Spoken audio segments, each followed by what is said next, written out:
السلام عليكم ورحمة الله وبركاته. إن الحمد لله نحمده ونستعينه ونستغفره ونعوذ بالله من شرور أنفسنا ومن سيئات أعمالنا. من يهده الله فلا مضل له ومن يضلل فلا هادي له. أشهد أن لا إله إلا الله وحده لا شريك له وأشهد أن محمدا عبده ورسوله لا نبي بعده. قال الله تعالى: يا أيها الذين آمنوا اتقوا الله حق تقاته ولا تموتن إلا وأنتم مسلمون. يا أيها الناس اتقوا ربكم الذي خلقكم من نفس واحدة وخلق منها زوجها وبث منهما رجالا كثيرا ونساء واتقوا الله الذي تساءلون به والأرحام إن الله كان عليكم رقيبا. يا أيها الذين آمنوا اتقوا الله وقولوا قولا سديدا يصلح لكم أعمالكم ويغفر لكم ذنوبكم ومن يطع الله ورسوله فقد فاز فوزا عظيما.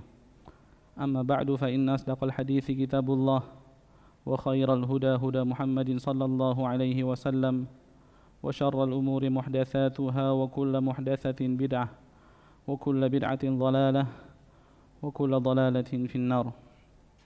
Alhamdulillah, segala puji kita panjatkan kehadirat Allah Azza wa Jal, Rabb semesta alam, yang senantiasa memberikan kepada kita berbagai macam kenikmatan, melimpahkan kepada kita berlipat-lipat karunia, dan Allah Subhanahu wa taala senantiasa memudahkan kita untuk melaksanakan ibadah kepadanya. Duduknya kita di sini, hadirnya kita di sini adalah murni karena kehendak Allah Azza wa Jal, dan kita berharap agar Allah Subhanahu wa taala memberikan kepada kita ilmu yang bermanfaat, yang mana dengan ilmu tersebut kita dapat melaksanakan ibadah kepada Allah Subhanahu wa taala.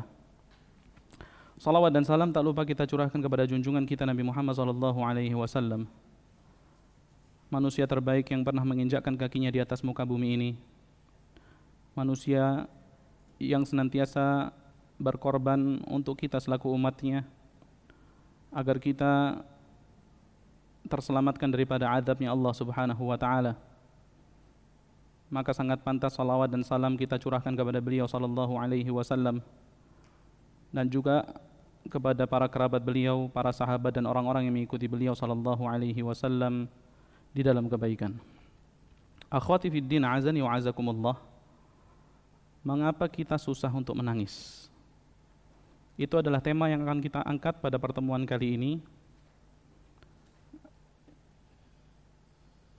yang mana banyak sekali di antara kita akhir-akhir ini mungkin, atau semakin dia dekat ataupun kenal terhadap ajaran sunnah misalnya, banyak di antara mereka yang mengeluhkan, Ustadz, kenapa saya sekarang ini susah untuk menangis? Kalau dulu-dulu itu sepertinya mudah sekali untuk terenyuh ketika dibacakan Al-Quran, ketika dinasehati dengan mau'idhah, nasihat-nasihat agama, itu mudah sekali kita untuk terenyuh. Mudah sekali hati kita untuk apa? Untuk sedih, dan kemudian mata itu mengeluarkan air mata. Namun semakin kita kenal dengan sunnah misalnya, semakin kita sering datang kajian, mengapa seolah-olah hati kita ini keras, seolah-olah ayat-ayat ancaman yang kita dengar itu ditujukan kepada orang-orang selain kita,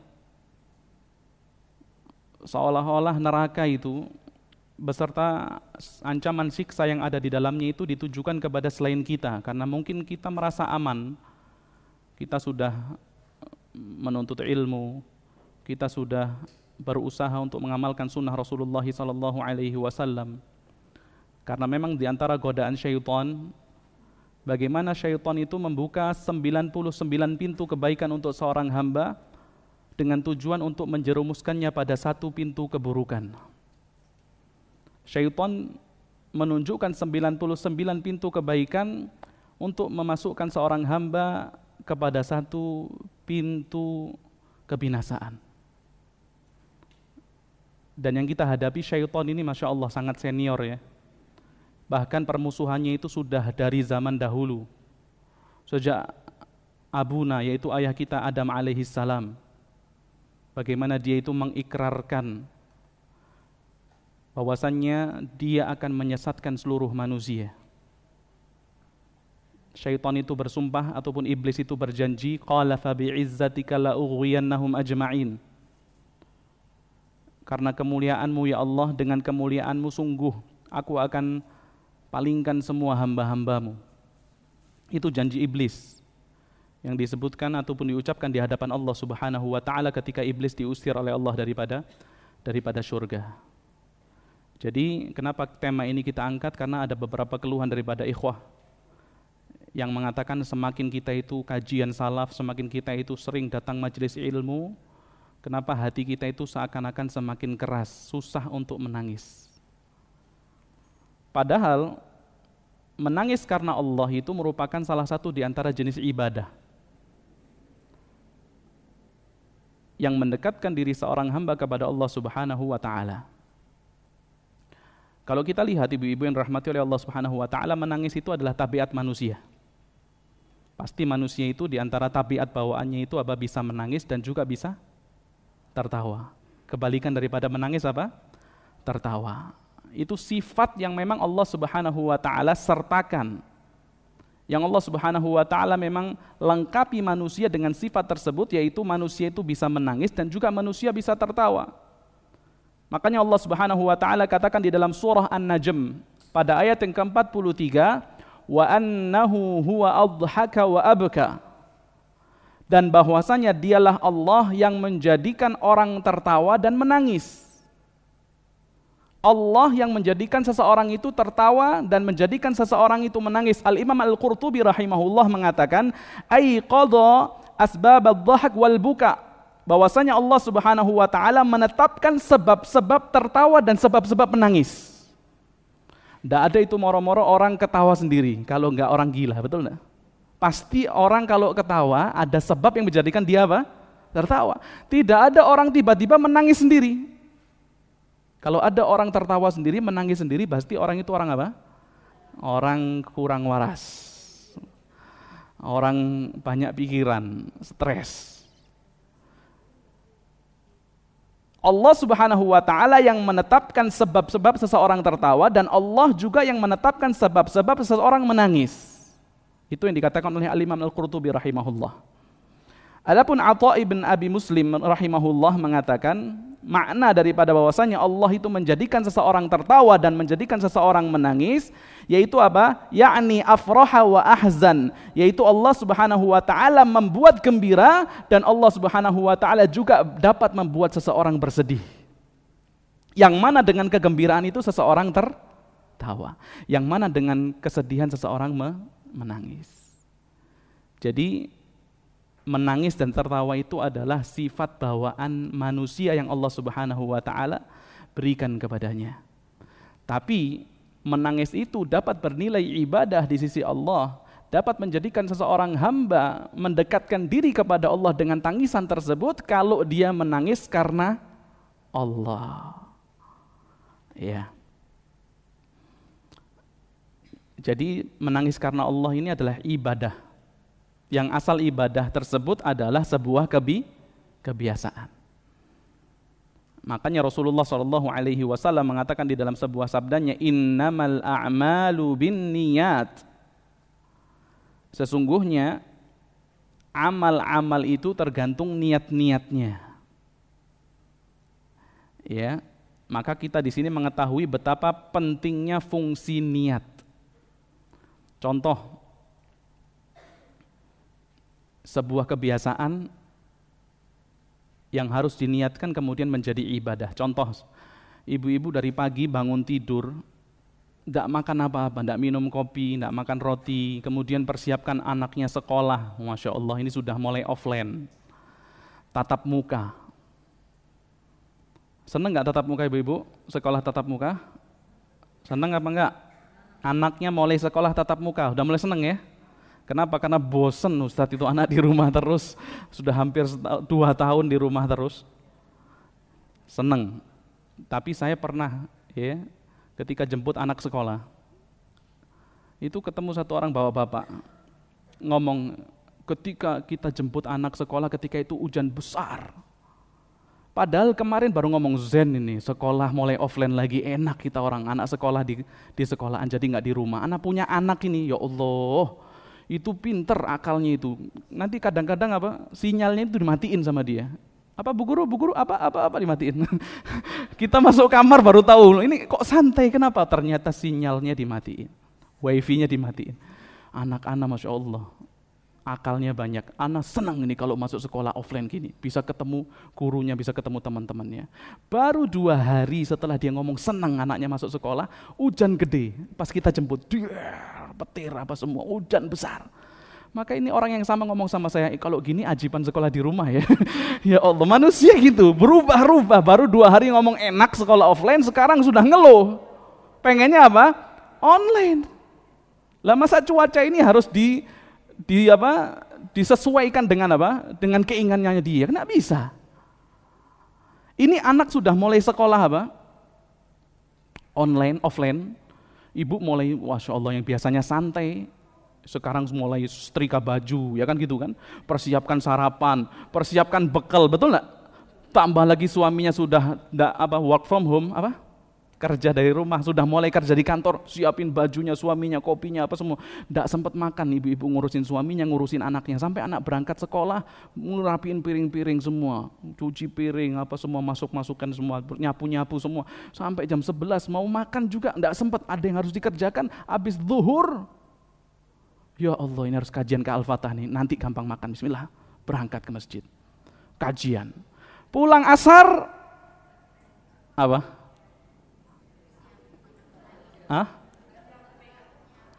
nyiapin, intinya dia sibuk, gak sempat makan sampai azan maghrib.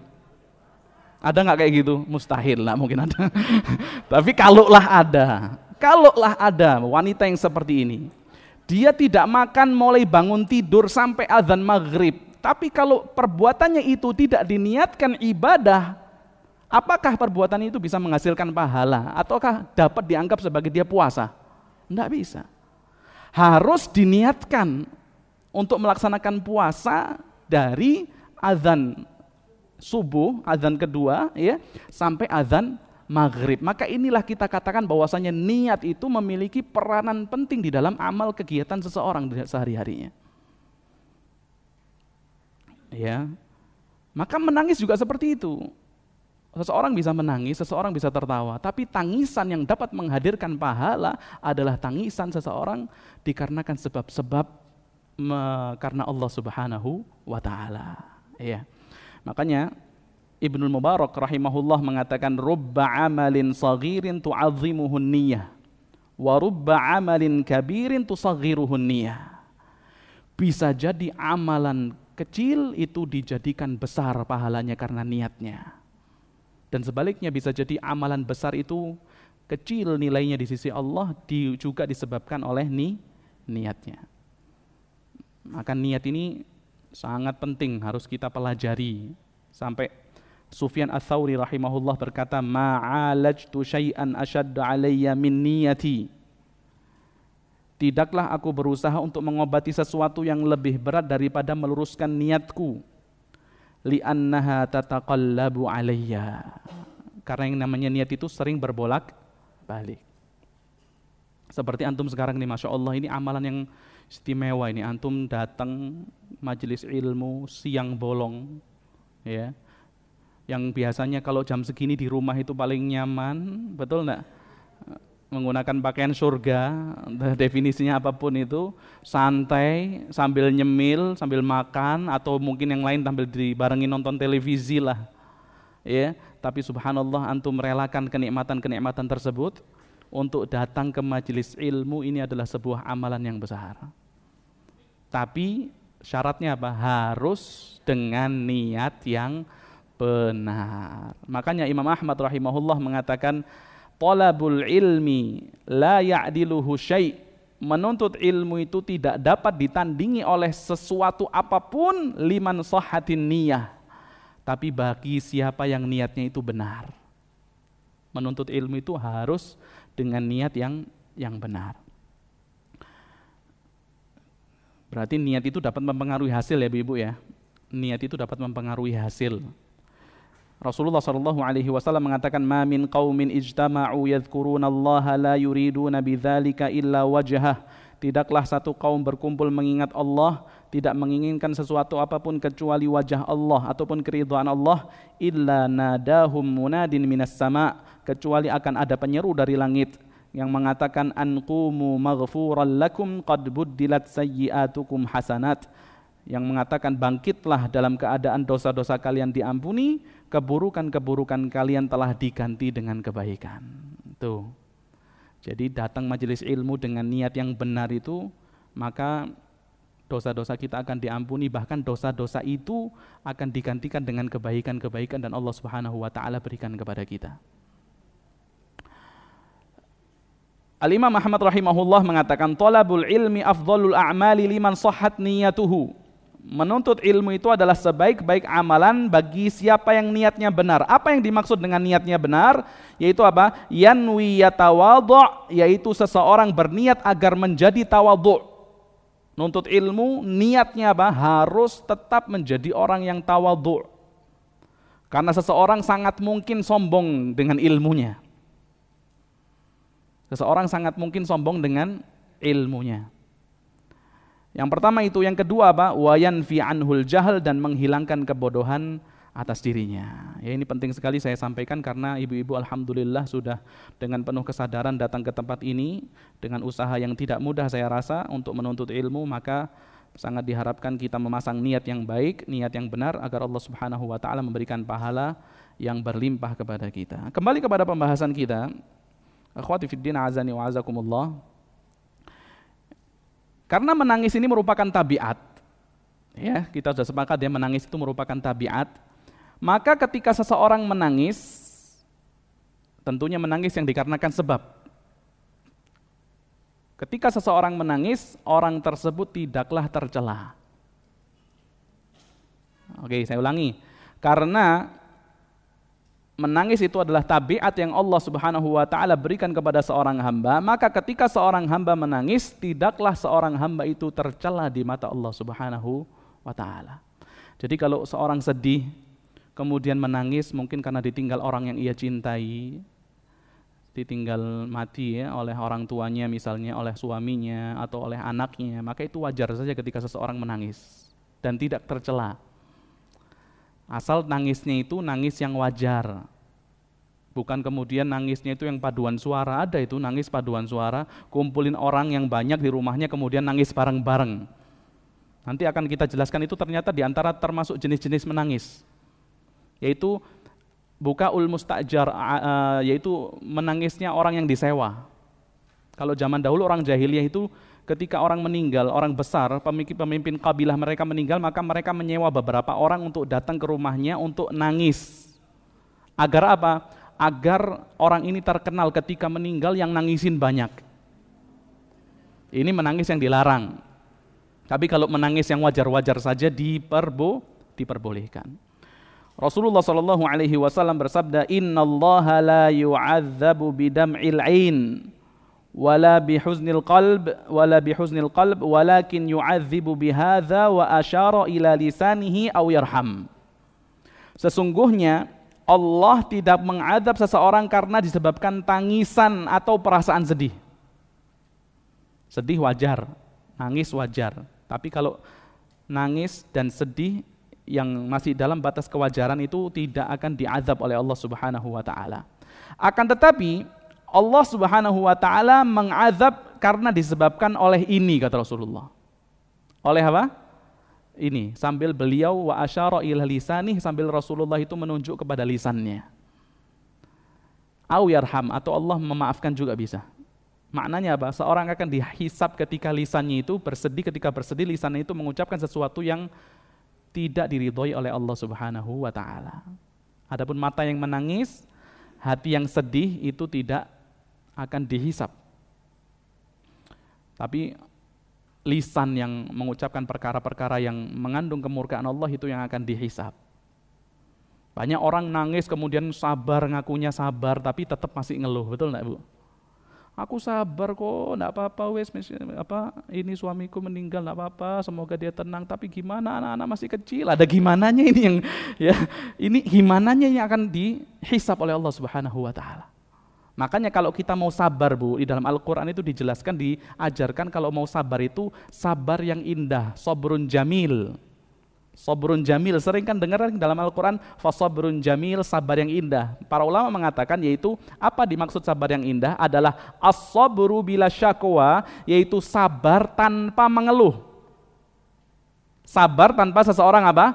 Mengeluh. Kalau nangis enggak masalah. Tapi kalau mulai mengeluh, ini yang akan dipermasalahkan oleh Allah Subhanahu wa taala. Thayyib. Sekarang kita akan membahas macam-macam menangis. Ternyata menangis itu ada macam-macamnya ya Bu ya. Macam-macam menangis. Yang pertama, ini seperti yang dikutip oleh Ibnul Qayyim Al-Jauzi rahimahullah di dalam kitabnya Zadul Ma'ad. Macam-macam menangis itu ada 10. Nah, baru tahu kan, macam menangis itu ada 10. Ada yang bisa sebutkan yang pertama apa?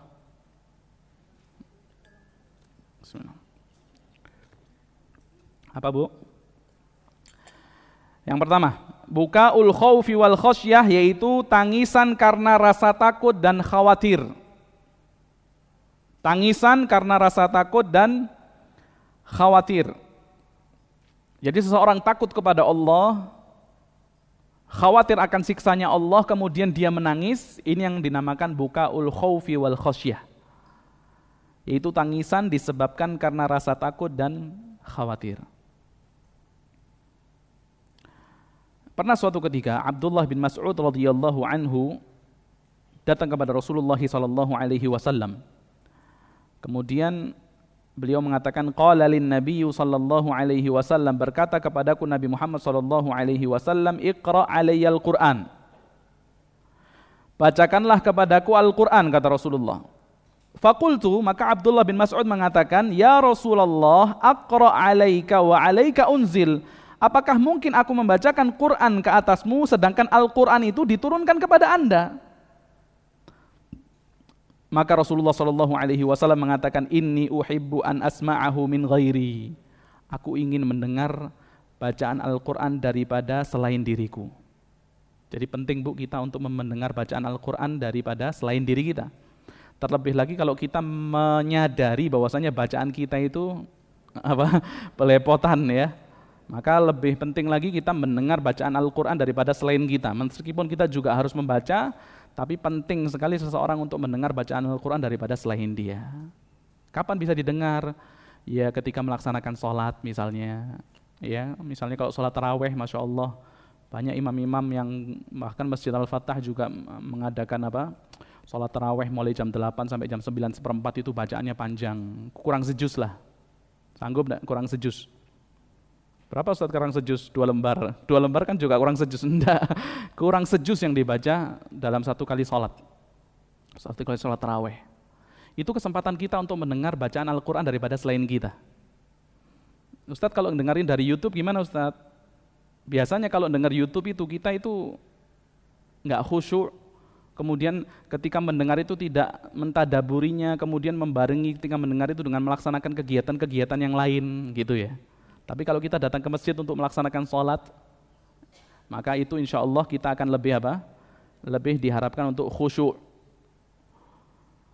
Maka Rasulullah mengatakan, inni uhibbu an asma'ahu min ghairi, aku menginginkan mendengarkan bacaan itu daripada selainku. Maka Abdullah bin Mas'ud membaca mulai awal surat An-Nisa. Membaca mulai awal surah An-Nisa. Sampai kata Abdullah bin Mas'ud, hatta ji'tu ila hadhil ayah, sampai ketika aku membaca ayat ini, yaitu surah An-Nisa ya, ketika aku membaca ayat ini, fa kaifa idza ji'na min kulli ummatin bi syahidin wa ji'na bika ala haula'i syahida. Maka maknanya yaitu maka aku pun ya sampai pada ayat lalu, bagaimanakah ketika kami datangkan saksi bagi setiap umat dan kami jadikan engkau wahai Muhammad sebagai saksi atas mereka. Maka Rasulullah SAW mengatakan hasbukal an, cukup. Cukup. Faltafattu ilaih, aku pun menoleh kepada Rasulullah sallallahu alaihi wasallam. Fa idza ainahu tadrifan, maka aku dapati mata beliau bercucuran air mata. Itu Rasulullah menangis karena takut. Menangis ketika mendengarkan bacaan Al-Qur'an. Juga pernah suatu ketika sahabat Rasulullah sallallahu alaihi wasallam yang bernama Mu'adz ibn Jabal radhiyallahu anhu ya menangis dengan tangisan yang keras. Faqila lahu ma yubkika, maka ketika pernah ditanya, apa yang menjadikan engkau menangis wahai Mu'adz? Maka Mu'adz mengatakan li annallaha azza wa jalla qabada qabdatain, karena Allah Subhanahu wa taala mencabut dua jenis nyawa. Wahidatun fil jannah wal ukhra fin nar, yang satu akan golongan yang pertama akan Allah Subhanahu wa taala masukkan ke dalam surga, adapun golongan lainnya akan Allah Subhanahu wa taala masukkan ke dalam neraka. Fa ana la adri min ayyil fariqaini akun, dan aku pun tidak tahu termasuk golongan manakah diriku. Itu yang menjadikan Mu'adz nangis karena khawatir, takut Allah Subhanahu wa taala memasukkan dia ke dalam neraka. Pernah suatu ketika Abu Musa al-Asy'ari radhiyallahu anhu berkhutbah ya di kota Basrah. Fadzakara fi khutbatihi an-nar. Ketika berkhutbah, Abu Musa al-Asy'ari radhiyallahu anhu itu menyebutkan tentang neraka. Fabaka hatta saqatat dumu'uhu 'alal mimbar, maka beliau pun menangis sejadi-jadinya sampai air matanya jatuh membasahi mimbar. Bayangin tuh.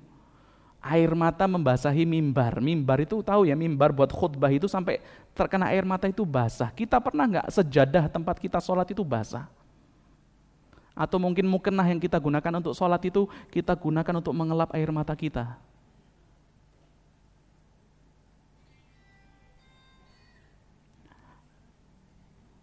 Atau mungkin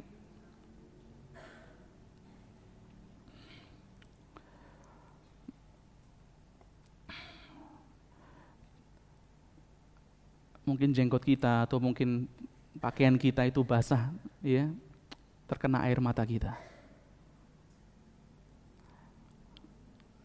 Abu Musa al-Asy'ari sampai mimbarnya itu basah karena air mata beliau. Kemudian ditanya, apa yang menjadikan engkau menangis? Ya. Apa yang menjadikan engkau menangis? Maka Abu Musa al-Asy'ari pun terdiam sampai wabakan nasu yauma idzin bukaan syadida, sampai orang yang mendengarkan khutbahnya pun langsung menangis. Bayangin tuh, orang yang melihat orang menangis dia menangis. Itu kalau hati sudah lembut tuh, sangat mudah untuk tersentuh. Bahkan melihat orang menangis saja dia akan ikut menangis. Itu jenis tangisan yang pertama tangisan karena takut dan juga dan juga khawatir. Tangisan yang kedua yaitu buka'ur rahmah warriqah. Tangisan karena rasa kasih sayang dan kelemah lembutan. Tangisan karena kasih sayang dan kelemah lembutan. Ini pernah dialami oleh Nabi kita Muhammad sallallahu alaihi wasallam. Rasulullah ini orang yang ujiannya itu melebihi siapapun, Ibu.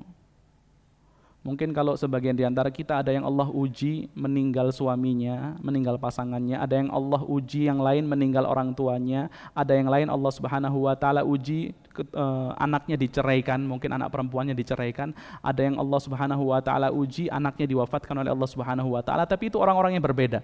Dan itu semua dikumpulkan oleh Allah Subhanahu wa taala kemudian diberikan kepada Rasulullah sallallahu alaihi wasallam.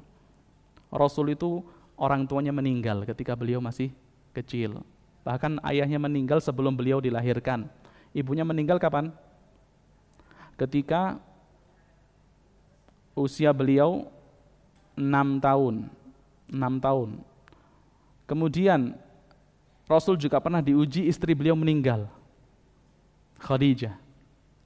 Istri yang begitu mendukung perjuangan beliau, yang ketika beliau pulang ya dari berkhalwat kemudian ketakutan, maka istri yang salehah ini kemudian membukakan pintu, kemudian Rasulullah SAW mengatakan inni khasyitu ala nafsi, aku khawatir sesuatu yang buruk menimpa diriku, kata Rasulullah. Kemudian Khadijah berusaha untuk menenangkan Rasulullah SAW dengan mengatakan Orang sepertimu wahai suamiku tidak akan Allah Subhanahu wa taala hinakan selamanya. Engkau adalah orang yang baik, menyambung silaturahim, memberikan makan orang yang kelaparan, memuliakan tamu, disebutkan semua kebaikan Rasulullah. Intinya apa? Untuk menenangkan hati Rasulullah sallallahu alaihi wasallam. Itu Khadijah. Khadijah zaman dulu. Kalau Khadijah zaman sekarang suaminya pulang pusing, ketipu sama temannya. Kenapa bang kok kayak pusing gitu? Iya nih, duit dibawa kabur teman saya. Siapa temannya? Ini si Fulan. Sudah saya kasih tahu, jangan main sama si Fulan, itu orang ini. Suaminya tambah pusing. Itu Khadijah. Kalau Khadijah zaman dulu, Masya Allah, dia diam sampai diperintahkan untuk menyelimuti. Zammiluni, selimuti aku. Setelah diselimuti masih diam. Nunggu suaminya dulu yang ngomong. Tidak diberondong dengan pertanyaan-pertanyaan. Apalagi pernyataan-pernyataan yang menyakitkan.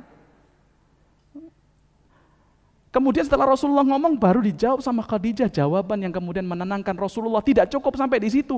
Rasul diajak ke rumah putra daripada pamannya Khadijah, Waraqah bin Naufal. Ditanya akan suami saya seperti ini. Kira-kira bagaimana? Maka Waraqah mengatakan, dzakan namus, itu adalah ya Jibril yang datang pernah kepada Nabi Musa alaihi salam. Disampaikan engkau akan mendapatkan apa? Mendapatkan risalah, dan orang yang seperti engkau ini pasti akan dikeluarkan oleh kaummu. Dikasih tahu sama Waraqah. Intinya dia mengetahui kebenaran. Ini istri yang seperti itu, ya, kemudian meninggal, subhanallah. Makanya Rasulullah itu bahkan ketika Khadijah sudah meninggal selalu mengingat Khadijah. Makanya ibu-ibu kalau pengen dikenang sama suaminya, siapa yang mau meninggal dulu? Ustaz gak mau. Kalau pengen dikenal suaminya, dikenang sama suaminya, yang baik sama suami. Sampai Rasul itu kalau menyembelih kambing kemudian mengatakan, ini hadiahkan kepada temannya Khadijah, hadiahkan kepada saudaranya Khadijah, hadiahkan kepada gini. Sampai Aisyah itu cemburu sama orang yang sudah meninggal, bayangin. Itu bagaimana Khadijah? Padahal Aisyah belum pernah ketemu Khadijah. Bisa cemburu sama orang yang dia belum pernah ketemu. Subhanallah, diwafatkan oleh Allah Subhanahu wa taala. Kemudian pamannya juga meninggal, betul ya? Dan putri Rasulullah diceraikan, subhanallah. Putri Rasulullah itu diceraikan oleh putra-putranya Abu Lahab. Dan kemudian putra Rasulullah ataupun keturunan Rasulullah, anak beliau itu semuanya meninggal ketika beliau sallallahu alaihi wasallam hidup, kecuali satu, yaitu Fatimah, yang meninggal 6 bulan setelah Rasulullah sallallahu alaihi wasallam meninggal. Coba kalau kita lihat, ini ujian semua orang dikumpulkan, ditimpakan kepada Rasulullah sallallahu alaihi wasallam. Salah satu di antara alasannya agar memang Rasul itu layak mendapat tempat yang paling tinggi di sisi Allah Subhanahu wa taala.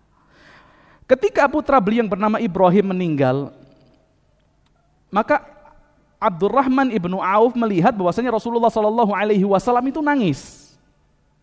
Maka Abdurrahman bin Auf kemudian bertanya, "Wa anta ya Rasulullah, apakah engkau menangis ya Rasulullah?" Maka Rasulullah sallallahu alaihi wasallam mengatakan, "Ya ibna Aufin innaha rahmah." Wahai Ibnu Auf, sesungguhnya ini adalah kasih sayang. Ini adalah kasih sayang. Kemudian Rasulullah sallallahu alaihi wasallam mengatakan, "Innal aina tadma' wal qalba yahzan wa la naqulu illa ma yarda rabbuna wa inna bi firaqika ya Ibrahim la muhzunun." Sesungguhnya mata itu mengeluarkan air mata, hati boleh bersedih, tapi kami tidak akan mengucapkan sesuatu kecuali perkataan yang mengundang keridhaan Rabb kami, yaitu Allah Subhanahu wa taala. Dan kami, wahai Ibrahim, perpisahan antara kami dan dirimu adalah sesuatu yang menyedihkan. Jadi Rasul itu nangis karena apa? Sayang dengan putranya Ibrahim. Ini jenis tangisan yang kedua, apa? Tangisan karena kasih sayang. Yang ketiga, bukaul mahabbati wasyauq. Tangisan karena rasa cinta dan rindu. Yaitu seseorang menangis karena cinta kepada Allah. Seseorang menangis karena rindu kepada Rasulullah misalnya. Atau seseorang yang menangis karena cinta kepada orang lain. Ada nggak kira-kira? Menangis ditinggal sama suaminya atau menangis ditinggal sama istrinya. Ada. Di zaman Rasulullah SAW disebutkan. Ada seseorang yang bernama Mughith. seorang laki-laki yang bernama Mughith, ada seorang wanita yang bernama Barirah. Ini Barirah ini dibeli oleh Aisyah sehingga kemudian dia itu dimerdekakan, menjadi orang yang merdeka. Adapun Mughith itu tetap menjadi budak. Kalau kondisinya seperti itu, istrinya sudah merdeka, suaminya menjadi budak, maka seorang istri diberikan kebebasan untuk menentukan apakah dia mau tetap menjadi istrinya seorang budak ataukah dia mau memisahkan dirinya daripada suaminya. Kan sudah tidak sekufu lagi, Bu, betul nggak? Yang satu merdeka, yang satu budak. Kok subhanallah Barirah ini lebih memilih untuk meninggalkan suaminya. Sampai Rasulullah SAW, ya, yang diriwayatkan oleh Ikrimah daripada Ibnu Abbas, ia berkata, sesungguhnya anna zauja Barirah, sesungguhnya suami Barirah, siapa namanya? Mughith. Kana abdan yuqalu lahu Mughith, adalah seorang hamba yang bernama Mughith. Ka'anni anzuru ilaihi yatufu khalfaha yabki. Aku ingat, kata Ikrimah dan juga Abdullah bin Abbas, aku ingat bagaimana Mughith itu berjalan di belakang istrinya yang sudah merdeka. Dan kondisinya ketika itu Mughith itu menangis. Berjalan di belakang istrinya kemudian menangis sampai, bayangin, air matanya itu membasahi janggutnya. Ini tangisan yang dahsyat ya. Kalau tangisan yang air mata buaya aja sedikit aja ya, nggak mungkin bisa banyak. Karena menangis ini adalah sesuatu yang tidak bisa direkayasa, Bu. Kecuali mungkin ambil bawang banyak kemudian dibejek di matanya mungkin ya. Tapi kalau biasa-biasa saja ya sesuai dengan kadar kesedihannya. Kalau dia sedih dengan kesedihan yang mendalam maka air matanya akan banyak. Maka dia berjalan di belakang istrinya dalam kondisi menangis dan air mata itu membanjiri jenggotnya. Maka Rasulullah SAW mengatakan, ya Abbas, ala ta'jabu min hubbi Mughithin Barirata. Ya Abbas, tidakkah engkau merasa takjub betapa besar cinta Mughith kepada Barirah? Wa min bughdhi Barirata Mughithan, dan betapa besar pula kebencian Barirah kepada Mughith. Maksudnya Barirah itu ingin memisahkan dirinya daripada suaminya. Sampai Rasulullah SAW pernah suatu ketika ngomong langsung sama Barirah, sama istrinya ini, ngomong langsung apa? Lau raja'tihi, andaikan kamu mau rujuk lagi sama suamimu gitu. Andaikan kamu mau rujuk lagi, kasihan suamimu itu nangis-nangis, tidak berhenti-berhenti nangisnya. Andai kata kamu mau rujuk kepada suami, maka Barirah mengatakan, ya Rasulullah ta'muruni, ya Rasulullah, apakah engkau memerintahkan aku untuk kembali kepada suamiku? Maknanya apa? Kalau memang kamu perintahkan ya Rasulullah, aku kembali. Karena seorang sahabat, seorang sahabiah pasti mengikuti perintah siapa? Rasulullah SAW. Apakah engkau memerintahkan aku ya Rasulullah untuk kembali kepada suamiku? Maka Rasulullah SAW mengatakan, innama ana ashfa'. Sesungguhnya aku hanya ingin menjadi perantara. Maksudnya apa? Ya aku kasihan sama suamimu, aku cuma ngomong kalau bisa balik-balik deh gitu.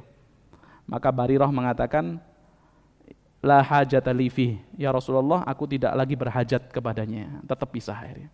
Ini tangisan karena cinta. Boleh nangis, Bu, boleh, enggak masalah. Ya.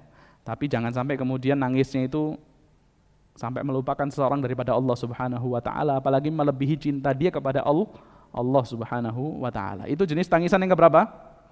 Ketiga. Tangisan yang keempat, yaitu bukaul farahi was surur, tangisan karena bahagia. Jadi orang bahagia itu bisa menangis, Bu. Pernah nggak Ibu saking bahagianya sampai menangis? Ada beberapa yang pernah ya, saking bahagianya sampai menangis. Saking sedih sampai ketawa ada nggak? Kan kalau dibalik kan gitu, saking bahagianya sampai menangis, ada. Pernah nggak saking sedihnya sampai ketawa? Ada juga kadang. Stres itu biasanya. Ya, kalau yang bahagia sampai nangis banyak. Ya, tapi kalau sedih sampai tertawa ya saya rasa nggak banyak ya. Seperti tangisan siapa? Seperti tangisan Abu Bakar As-Siddiq radhiyallahu an ketika diajak Rasulullah sallallahu alaihi wasallam menjadi pendamping beliau ketika melaksanakan hijrah. Jadi sahabat Abu Bakar itu adalah satu-satunya orang yang diajak Rasulullah sallallahu alaihi wasallam untuk berhijrah dari Makkah menuju Madinah. Jadi Rasulullah Shallallahu Alaihi Wasallam itu ketika mengunjungi rumah Abu Bakar itu tidak pernah pada siang hari, Bu. Kayak jam segini itu tidak pernah Rasulullah mengunjungi rumah orang. Ada adabnya ketika bertamu. Maka ibu juga kalau mau bertamu jangan cari kapan jam dia makan, jangan didatengin. Atau kapan jam dia istirahat, jangan didatengin. Itu termasuk diantara adab-adab berziarah. Tapi banyak orang yang kalau mau bertamu, mau berziarah dipasin, ini jamnya makannya jam berapa ya? Udah deh, saya datang nanti supaya diajak makan. Nah ini nggak boleh. Jadi Rasul itu bertamunya itu sudah jelas waktunya. Kok subhanallah, suatu ketika Rasulullah itu bertamu ke rumah Abu Bakar di siang bolong. Maka Abu Bakar radhiyallahu anhu mengatakan, tidak mungkin Rasulullah Shallallahu Alaihi Wasallam datang pada saat ini kecuali ada sesuatu yang penting. Maka begitu Rasulullah Shallallahu Alaihi Wasallam minta izin, nih Rasul izin dulu kalau mau masuk rumah orang. Padahal dia itu nabi, padahal dia itu apa? Rasul tetap minta izin, apalagi selain Rasulullah Shallallahu Alaihi Wasallam. Kalau mau masuk rumah orang izin, karena tahu di situ ada putri-putrinya Abu Bakar kan gitu ya. Minta izin, baru setelah diizinkan Rasulullah Shallallahu Alaihi Wasallam mengatakan akhrij anni man indak, wahai Abu Bakar, keluarkanlah yang selain daripada kita. Jadi di situ ada putrinya Abu Bakar, Aisyah dan juga Asma. Keluarkanlah yang selain daripada kita. Maka Abu Bakar mengatakan, ya Rasulullah, innama huma bnatai. Ya Rasulullah, mereka berdua itu adalah putriku ya Rasulullah. Ada apa ya Rasulullah? Sampaikan saja. Jangan khawatir terhadap mereka berdua ya Rasulullah. Maka Rasulullah sallallahu alaihi wasallam mengatakan, innallaha qad adzina li fil khuruji wal hijrah. Ketahuilah sesungguhnya Allah Subhanahu wa taala telah mengizinkan aku untuk keluar dan hijrah. Qalat, maka Aisyah yang menceritakan ini berkata, faqala Abu Bakar mengatakan, as-suhbatu ya Rasulullah, apakah aku yang menemani engkau ya Rasulullah? Maka Rasulullah mengatakan as-suhbah, iya, kamu yang menemani perjalanan hijrahku. Maka Aisyah mengatakan, fa wallahi ma sya'artu qat qabla dzalikal yaum anna ahadan yabki minal farah hatta raaitu Aba Bakrin yabki yauma idzin. Demi Allah, kata Aisyah, sebelumnya aku tidak dapat mengetahui seseorang itu bisa menangis karena saking gembiranya. Sampai pada hari itu di mana aku melihat ayahku menangis karena saking gembiranya diajak hijrah oleh Rasulullah SAW. Kata Aisyah, aku nggak pernah lihat orang nangis karena gembira. Sampai pada hari itu ketika ayahku diajak hijrah, ayahku menangis karena terlalu bergembira diajak hijrah oleh Rasulullah SAW. Padahal Bu, perjalanan hijrah ini adalah perjalanan yang paling mencekam. Yang mana orang-orang musyrik ini menghimpun segala daya, segala kekuatan, harta mereka kumpulkan untuk apa? Untuk mengembalikan dua orang yang berhijrah ini hidup atau mati.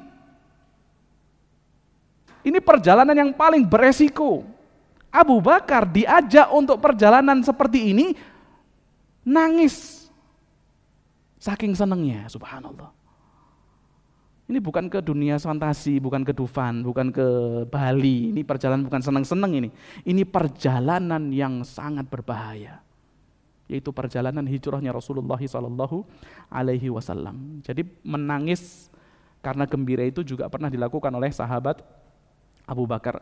Juga Ibnul Qayyim Al-Jauzi rahimahullah mengatakan, dakhaltu yawman ala ba'di ashabina wa qad hasala lahu ya wajdu abakahu. Sungguh kami telah memasuki salah seorang daripada teman kami yang mana ketika aku masuk kepada dia, aku mendapati dia menangis. Fa sa'altu anhu qal, maka aku bertanya kepada dia, apa yang menyebabkan engkau menangis? Maka dia berkata, dzakartu ma mannallahu bihi alayya minas sunnah wa ma'rifatiha wa takhallus min syubahil qaumi wa qawaidihimul batilah. Maka aku mengingat, kata dia, aku mengingat atas nikmat yang Allah Subhanahu wa taala berikan kepada diriku, yaitu mengenal sunnah Rasulullah sallallahu alaihi wasallam dan mengetahui dengan detail apa itu sunnah Rasulullah sallallahu alaihi wasallam, dan aku melepaskan diri daripada syubhat-syubhat kaum, syubhat-syubhat orang-orang yang menyimpang. Maka kalau orang mengenal sunnah Rasulullah sallallahu alaihi wasallam, apalagi dia mantan pelaku bid'ah misalnya, maka dia akan sangat berterima kasih kepada Allah Subhanahu wa taala yang telah mengenalkannya kepada sunnah Rasulullah sallallahu alaihi wasallam, sampai orang ini menangis. Karena apa? Mengingat nikmat Allah Subhanahu wa taala. Ya, jadi ada banyak menangis. Yang pertama itu, yang keempat berarti ya. Kemudian yang kelima yaitu tangisan karena ketidaksabaran karena menghadapi penyakit, itu yang kelima. Kita singkat aja. Yang keenam yaitu bukaul huzn, tangisan sedih. Karena sedih karena ditimpa musibah. Ya.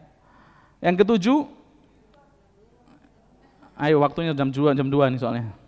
Masih macam-macam menangis ini. Tangisan sedih, rasa sedih. Yang ketujuh, bukaul khawri wad dha'af, yaitu tangisan karena keterpurukan dan kelemahan.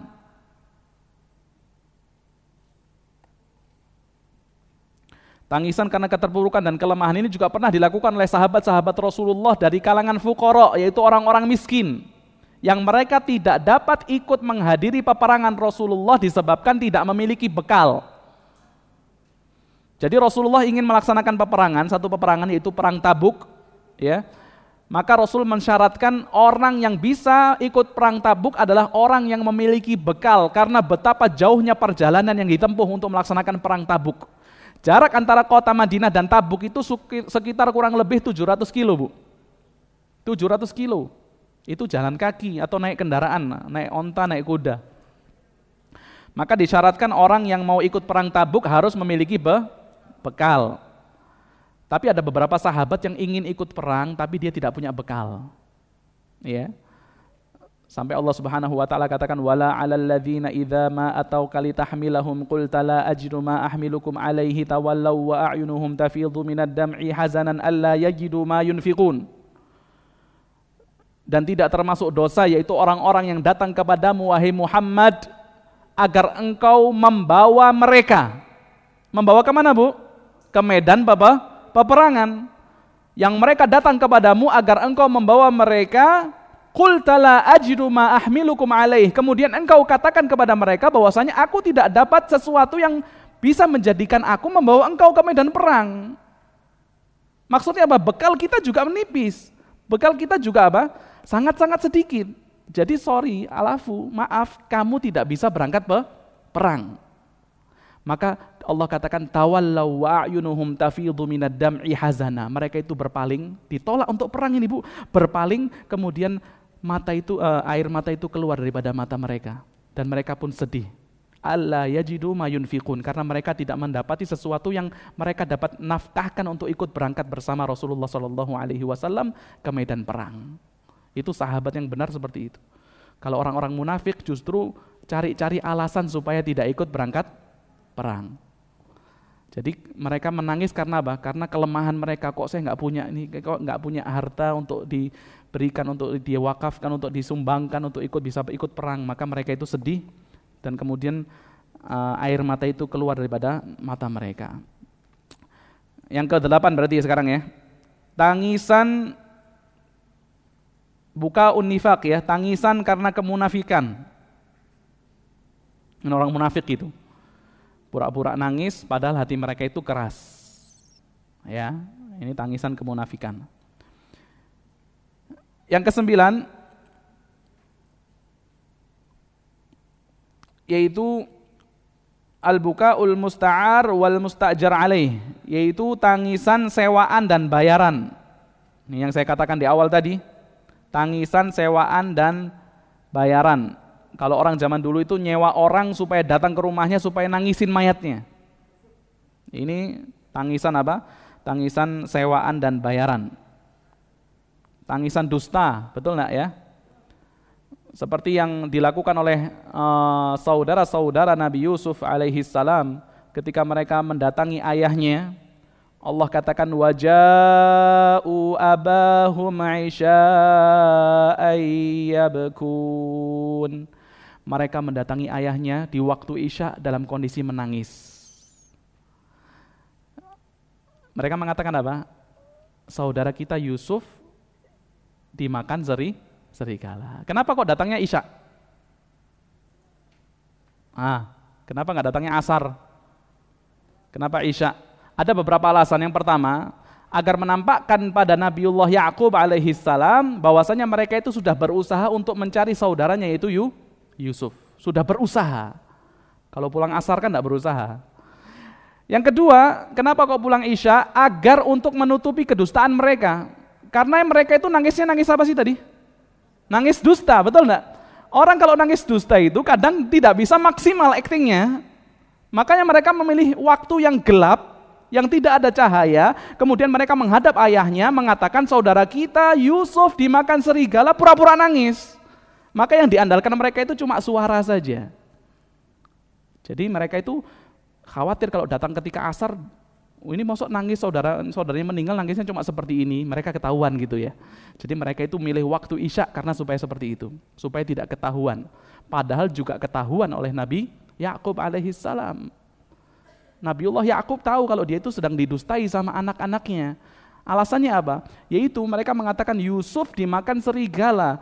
Kemudian dikatakan waja'u ala qamisihi bidamin kadzib, mereka mendatangi Yakub dengan membawa komis bajunya Nabi Yusuf bidamin kadzib, dengan darah dusta. Jadi tangisan dusta plus darah dusta. Ya, kemudian mengatakan apa? Sesungguhnya anakmu dimakan serigala. Kenapa kok dikatakan darah dusta? Padahal itu darah benar. Para ulama mengatakan, ada yang mengatakan darah serigala, ada yang mengatakan darah kambing. Tapi kok dikatakan darah dusta?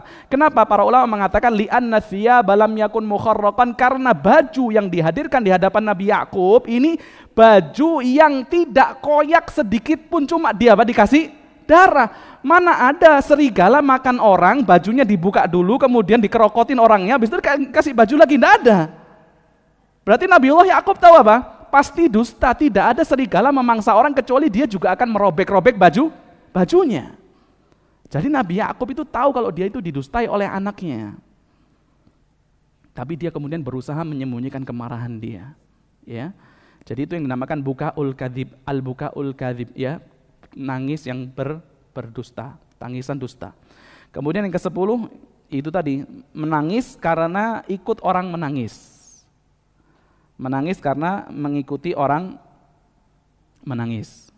Ini pernah dipraktikkan oleh Umar bin Khattab radhiyallahu anhu ketika setelah perang Badar, Umar itu mendatangi Rasulullah dan Abu Bakar yang mana mereka berdua itu sedang menangis.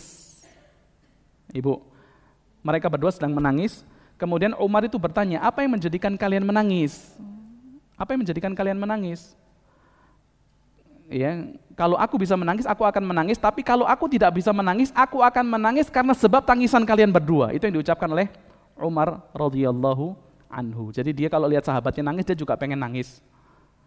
Ini dalam perkara apa? Yaitu dalam perkara tawanan perang Badar, yang mana Rasulullah SAW ya mengambil usulan Abu Bakar yang memerintahkan tawanan Badar itu mengajarkan kaum muslimin baca tulis, kemudian dibebaskan, atau yang bisa membayar tebusan kemudian dibebaskan. Adapun usulan Umar bahwasanya tawanan perang Badar itu hendaknya ditebas semua, dibunuh semua. Maka subhanallah, Allah Subhanahu wa taala menurunkan firman yang mana Allah itu mendukung usulan Umar bin Khattab. Maka Rasulullah dan Abu Bakar menangis. Jadi Umar itu Masya Allah sahabat yang memiliki basirah yang tinggi ya, sampai Rasulullah mengatakan laukana ba'di nabiyan lakana Umar, kalau ada nabi setelahku maka yang paling cocok jadi nabi itu adalah Umar. Umar yang syaitan itu lari daripadanya. Umar kalau mau jalan lewat gang, masuk pedati gitu, Umar mau masuk pedati, di ujung sono ada iblis masuk pedana. Gampangnya gitu, iblis cari gang yang lain. Itu Umar. Lebih baik enggak ketemu Umar daripada ketemu Umar.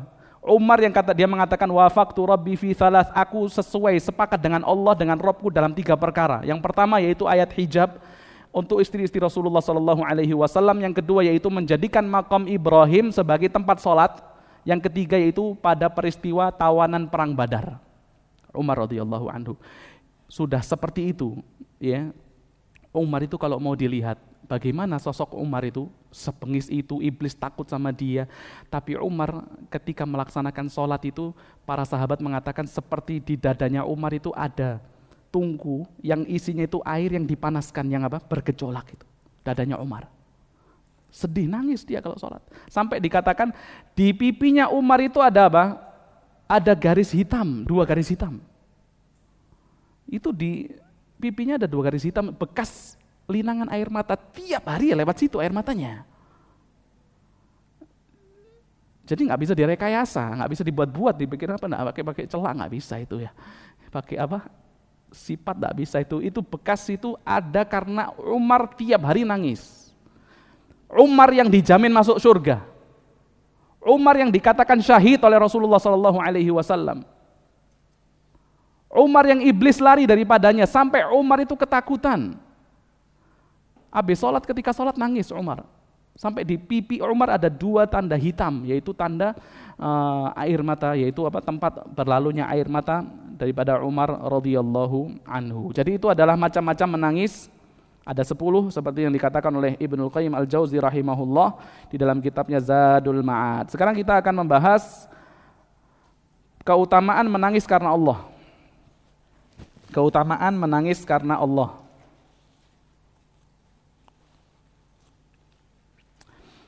Yang pertama, orang yang menangis karena Allah tidak akan pernah masuk ke dalam neraka. Orang yang menangis karena Allah tidak akan pernah masuk ke dalam neraka. Biasanya orang kalau mendengarkan keutamaan ini ya biasa-biasa saja. Oh gitu ya. Tidak merasa bahwasanya menangis karena Allah itu sesuatu yang istimewa, sesuatu yang mulia, sesuatu yang utama. Kenapa? Karena orang ini tidak mengetahui dengan benar seluk-beluk neraka. Kalau dia mengetahui dengan benar seluk-beluk neraka, maka dia akan menjadikan keutamaan ini sebagai keutamaan yang sangat istimewa di dalam dirinya. Jadi kenapa kok kita merasa biasa-biasa saja ataupun di catatan kita saja, kemudian ketika pulang kita tidak mau mengamalkan karena mungkin kita tidak mengetahui hakikat sebenarnya tentang neraka. Kalau orang tahu benar-benar hakikat tentang neraka, maka insya Allah dia akan menjadikan ya menangis karena Allah ini sebagai amalan dia. Amalan dia. Jadi neraka itu kalau bisa kita katakan secara singkat ya, neraka itu adalah tempat siksaan yang paling buruk. Neraka itu adalah tempat siksaan yang paling buruk. Ya. Dan orang yang menangis karena Allah, maka dia akan dihindarkan daripada neraka. Rasulullah SAW bersabda di dalam sebuah hadis, beliau mengatakan, la yalijun nar rajulun baka min khasyatillah hatta ya'udal laban fi dhara'. Tidak akan masuk ke dalam neraka seseorang yang menangis karena rasa takut kepada Allah sampai susu yang telah diperah itu bisa kembali masuk pada putingnya. Maksudnya apa? Mustahil. Ya enggak? Misalnya orang merah susu kambing, susu itu udah keluar, kira-kira mungkin enggak susu itu masuk kembali ke puting kambing? Mustahil. Jadi sering bahasa-bahasa mustahil ini disebutkan di dalam Al-Quran, juga di dalam hadis, menunjukkan penekanan. Juga Allah Subhanahu wa taala mengatakan di dalam sebuah ayat, innal ladzina kadzdzabu biayatillahi wastakbaru anha la tufattahu lahum abwabus sama' wa la yadkhulunal jannata hatta yalijal jamalu fi sammil khiyat. Sesungguhnya orang-orang yang mendustakan ayat-ayat kami dan berlaku sombong terhadap ayat-ayat tersebut, maka mereka tidak akan dibukakan untuk mereka pintu-pintu langit dan mereka tidak akan pernah masuk ke dalam surga sampai onta masuk ke lubang jarum. Ini mustahil juga ya. Onta masuk ke lubang jarum. Mustahil enggak? Jangankan onta. Apa? Hewan yang kecil? Semut. Semut mustahil enggak masuk ke lubang jarum? Mungkin kalau semut yang bayi mungkin ya. Kalau semut yang gede enggak bisa. Mustahil. Apalagi kambing, apalagi sapi, apalagi onta, mustahil. Jadi sering ini ungkapan-ungkapan mustahil ini disebutkan di dalam Al-Quran dan juga di dalam hadis Rasulullah SAW untuk menunjukkan penekanan. Jadi orang yang menangis karena Allah, takut kepada Allah, maka dia tidak akan masuk ke dalam neraka sampai susu yang telah diperah bisa masuk kembali ke tempat keluarnya. Sabda beliau SAW yang lain, bahwasanya Rasulullah mengatakan ainani la tamassuhuman nar, ada 2 jenis mata yang tidak akan pernah disentuh api. Yang pertama, ainun bakat min khasyatillah, yaitu mata yang menangis karena takut kepada Allah. Yang kedua, wa ainun batat tahrusu fi sabilillah, dan mata yang berjaga di jalan Allah. Mata yang berjaga di jalan Allah.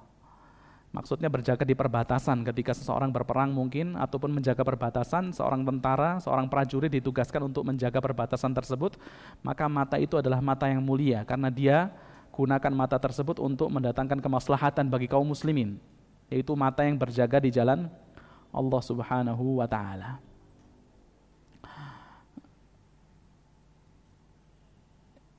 Ibu-ibu yang rahmati Allah Subhanahu wa taala, adapun poin yang kedua, keutamaan yang kedua, keutamaan menangis karena Allah yang kedua, yaitu apa? Akan mendapat naungan Allah di padang mahsyar. Akan mendapatkan naungan Allah Subhanahu wa taala di padang mahsyar. Yang mana kalau kita baca hadis-hadis yang menunjukkan bahwasanya padang mahsyar ini adalah tempat yang begitu mengerikan, itu sangat banyak. Di antaranya yaitu manusia nanti ketika dibangkitkan di mahsyar itu, tuhsyarun nasu yaumal qiyamati hufatan uratan ghurlan. Manusia itu dibangkitkan pada hari kiamat itu tak ada yang pakai sendal, tak ada yang menggunakan pakaian, dan dalam kondisi belum dikhitan. Maka kemudian Aisyah ketika mendengar sabda Rasulullah SAW tersebut, maka Aisyah mengatakan, an-nisa'u war-rijalu jami'an ba'duhum yanzuru ila ba'd. Ya Rasulullah, di situ ada wanita, di situ ada laki-laki, mereka dibangkitkan dalam kondisi seperti itu. Apakah mereka akan melihat satu sama lain? Yakni dibangkitkan dalam kondisi tidak berpakaian. Apakah mereka akan melihat satu sama lain ya Rasulullah?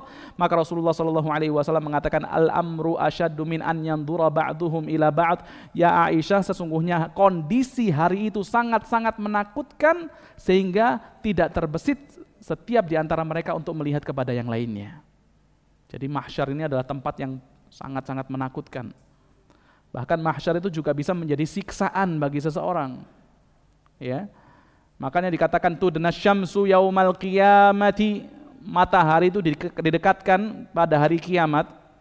Minhum, yaitu daripada manusia, daripada anak Adam itu, kamiqdari mil.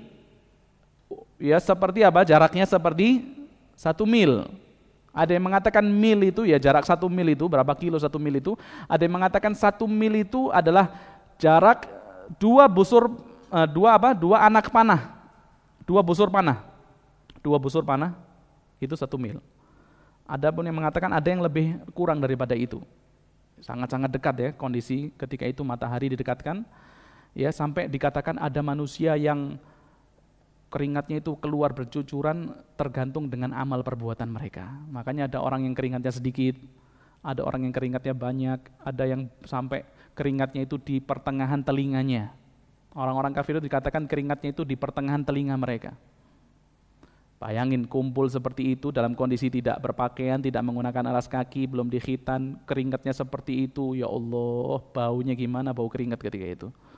Ya, kemudian khawatir lagi mereka, takut matahari didekatkan, kekhawatiran mereka nggak tahu nanti akan dijadikan penghuni surga ataukah dijadikan penghuni neraka, sampai sebagian di antara mereka itu ada yang minta kepada Allah, ya Allah, arihni walau ilan nar, ya Allah, istirahatkanlah aku walaupun masuk ke dalam neraka ya Allah. Bayangin, arihni walau ilan nar. Ya Allah, istirahatkanlah aku ya Allah dari kondisi seperti ini ya Allah, walaupun dimasukkan ke dalam neraka saja nggak apa-apa. Sampai kemudian manusia mendatangi Nabi Adam, kemudian mengatakan anta abul bashar, engkau adalah bapaknya manusia. Apakah engkau melihat keadaan kami saat ini? Maka mintalah syafaat kepada Rabbmu, kepada Tuhanmu.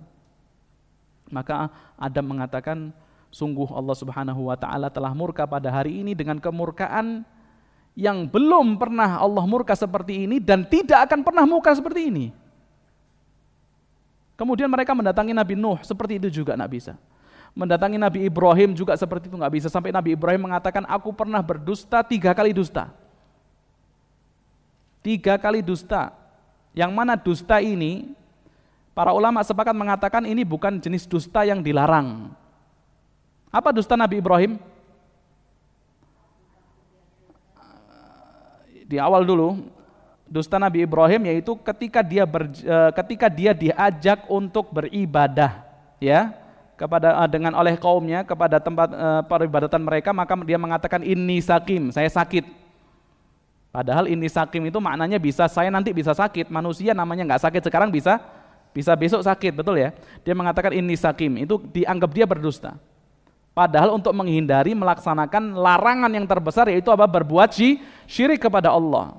Kemudian Nabi Ibrahim setelah kaum-kaumnya itu pergi untuk meninggalkan tempat mereka untuk datang ke tempat peribadatan mereka, maka Nabi Ibrahim mendatangi peribadatan mereka, tempat peribadatan mereka, kemudian memenggal seluruh berhala kecuali yang paling besar. Kemudian meletakkan apa? Kampaknya itu di berhala yang paling besar. Ketika kaumnya datang, mereka mengatakan, "Man fa'ala hadza bi alihatina innahu laminadz zalimin." Siapa yang mengerjakan ini kepada Tuhan-Tuhan kami, sungguh dia termasuk orang yang zalim. Subhanallah. Dikatakan zalim Nabi Ibrahim, ya. Maka mereka mengatakan, "Qalu sami'na fatan yadhkuruhu yuqalu lahu Ibrahim." Yang mengerjakan ini pasti Ibrahim. Ada orang yang dinamakan apa? Ibrahim. Maka ketika Nabi Ibrahim didatangkan, apakah engkau yang mengerjakan pekerjaan ini kepada berhala-berhala kami, wahai Ibrahim? Maka Nabi Ibrahim mengatakan, qala bal fa'alahu kabiruhum hadza fas'aluhum in kanu yantiqun. Yang melakukan ini adalah berhala yang paling besar itu loh. Coba tanya kalau dia bisa ngomong. Masya Allah. Faraja'u ila anfusihim faqalu innakum antumudz zalimun. Maka mereka menyalahkan diri mereka sendiri, ya ini berhala nggak bisa ngomong kok. Ya. Maka ini dusta yang kedua. Dusta yang ketiga apa? Ketika Nabi Ibrahim berjalan bersama istrinya, masuki satu daerah yang mana di daerah tersebut ada raja yang sangat zalim, dan raja tersebut pasti akan merampas wanita yang cantik untuk diperistri. Maka Nabi Ibrahim mengatakan kepada Sarah, kepada istrinya, kalau saya ditanya siapa saya, katakan saya adalah saudaramu. Karena kalau kamu jawab saya suamimu, saya akan dibunuh. Kalau kamu jawab saya saudaramu, saya akan dibiarkan, tidak dibunuh. Itu dustanya Nabi Ibrahim 3. Dusta yang seperti ini saja nggak berani macam-macam ketika hari kiamat. Apalagi kita yang dustanya itu kayak napas, betul nggak? Orang zaman sekarang dusta nggak pikir dah, asal ngomong sudah bisa berdusta, subhanallah. Lihai. Maka kondisi seperti itu sangat menakutkan sampai datang kepada Nabi Musa, sampai datang ke Nabi Isa. Tidak ada yang bisa memberikan syafaat kecuali Rasul kita Nabi Muhammad sallallahu alaihi wasallam. Tapi Bu, kondisi seperti itu yang sangat mencekam seperti itu di mahsyar, ada beberapa golongan yang Allah Subhanahu wa taala akan jaga mereka, akan berikan mereka naungan pada hari tersebut yang menjaga mereka daripada terik matahari yang ada pada hari itu. Di antaranya apa?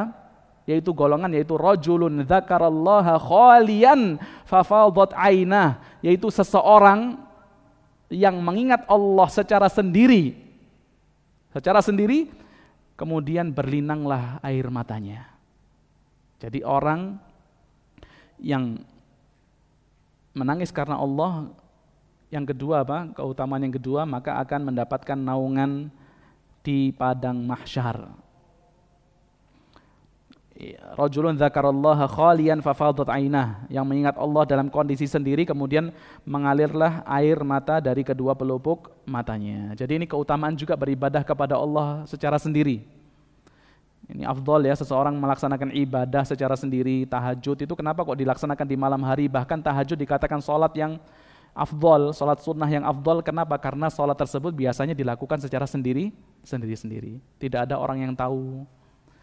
Makanya kalau kita sudah sholat tahajud, sudah sendiri, tidak ada yang tahu, Allah tutup kita, jaga. Jangan sampai kita kemudian sebar-sebarkan ke orang lain. Ya, apalagi zaman sekarang, zaman medsos, orang habis sholat tahajud, kemudian sebelum subuh, kemudian dia foto sejadahnya gitu, ada Al-Qur'annya di situ gitu. Kemudian pasang status, alhamdulillah, ini malam adalah malam yang sangat syahdu, masya Allah. Ini adalah malam yang sangat syahdu antara diriku dan Allah.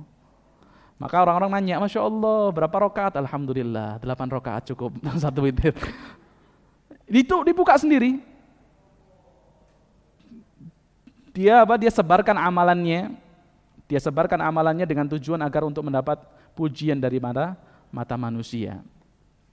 Contoh lagi, alhamdulillah dapat menghadiri kajian meskipun tidak sempat nyatet. Masya Allah, ada ketawaduannya, tapi tetap apa? Tetap mau menunjukkan bahwasanya dia adalah orang yang datang ke kajian. Masya Allah, datang kajian, tidak sempat nyatet, tapi tidak apa-apa deh, yang penting dapat pahala. Masya Allah. Jadi dia ada tawaduknya sedikit. Ini sombong zaman sekarang itu gitu, sombong yang ada tawaduknya sedikit. Alhamdulillah dapat bersedekah meskipun tidak seberapa lah, 2 juta. Masya Allah, tawadhu'nya. Ya, ini orang yang apa? Membuka amalannya, menunjukkan amalannya kepada orang lain. Kalau niatnya benar, niatnya untuk memberikan motivasi kepada orang lain sehingga orang tertarik melaksanakan amalan sebagaimana dirinya. Kalau itu saja yang dia niatkan, nah masalah.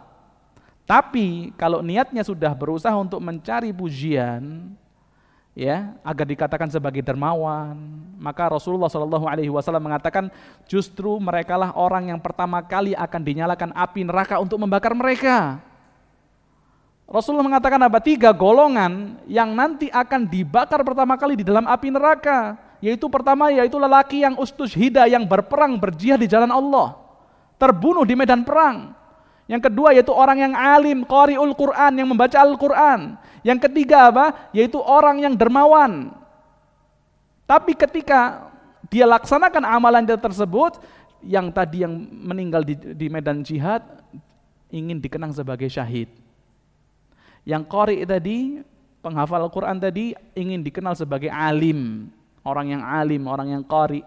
Yang ketiga ingin dikenal sebagai jawad, yaitu orang yang dermawan. Faqad qil, kata Rasulullah, maka julukan itu telah engkau dapati ketika engkau di dunia. Maka fa'umira bihi fasuhiba ala wajhihi tsumma uliqiya finnar, maka orang ini diperintahkan untuk diseret wajahnya dan kemudian dicampakkan ke dalam api neraka. Subhanallah. Amalannya adalah amalan yang besar, tapi hancur begitu saja karena niat yang salah. Kemudian keutamaan yang ketiga, menangis karena Allah adalah kebiasaan para malaikat. Menangis karena Allah adalah kebiasaan para malaikat. Dari Jabir radhiyallahu anhu, dia berkata, qala Rasulullah sallallahu alaihi wasallam, Rasulullah bersabda, lailata usriya bi marartu ala Jibril fil mala'il a'la kal hilsil bali min khasyatillahi azza wa jal. Rasulullah SAW mengatakan, pada malam di mana aku melakukan Isra, aku melewati Jibril di antara para malaikat yang mulia, ia seperti pakaian yang lusuh karena takut kepada Allah Subhanahu wa taala. Ya, jadi Jibril itu sangat takut kepada Allah Subhanahu wa taala. Kemudian yang berikutnya, keutamaan yang berikutnya yaitu menangis karena Allah adalah kebiasaan para nabi. Menangis karena Allah adalah kebiasaan para nabi. Ini yang Allah Subhanahu wa taala katakan di dalam surah Maryam ayat yang ke-58. Ulaika alladzina an'ama Allahu 'alaihim minan nabiyyin min dzurriyyati Adam wa mimman hamalna ma'a Nuh wa min dzurriyyati Ibrahim wa Israil wa mimman hadaina wajtabaina idza tutla 'alaihim ayatur rahmani kharru sujjadan wa bukiya. Maryam 58.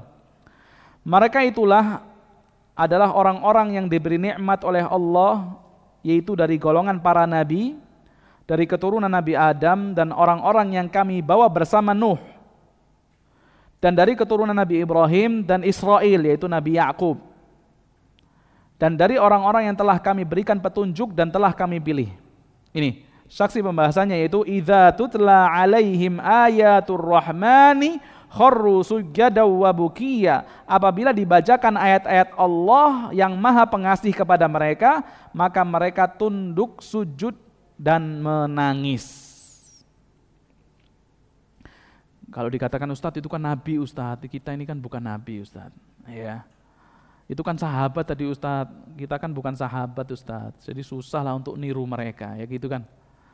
Nabi itu kenapa diciptakan dari golongan manusia? Agar bisa ditiru. Salah satu di antara alasannya Nabi itu diciptakan dari golongan manusia agar bisa dicontoh, agar bisa dijadikan suri tauladan. Dan kalau kita tidak bisa mencontoh secara keseluruhan, ya minimal kita mencontoh ya yang kita bisa, ya sesuai dengan kemampuan kita, ya. Akhwati fiddin azani wa azakumullah. Kemudian pembahasan yang berikutnya yaitu kapan saja seseorang itu hendaknya menangis karena Allah. Nih, kapan saja seseorang itu hendaknya menangis karena Allah. Yang pertama,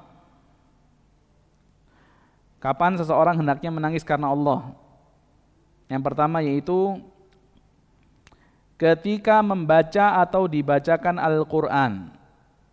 Ketika membaca atau dibacakan Al-Quran.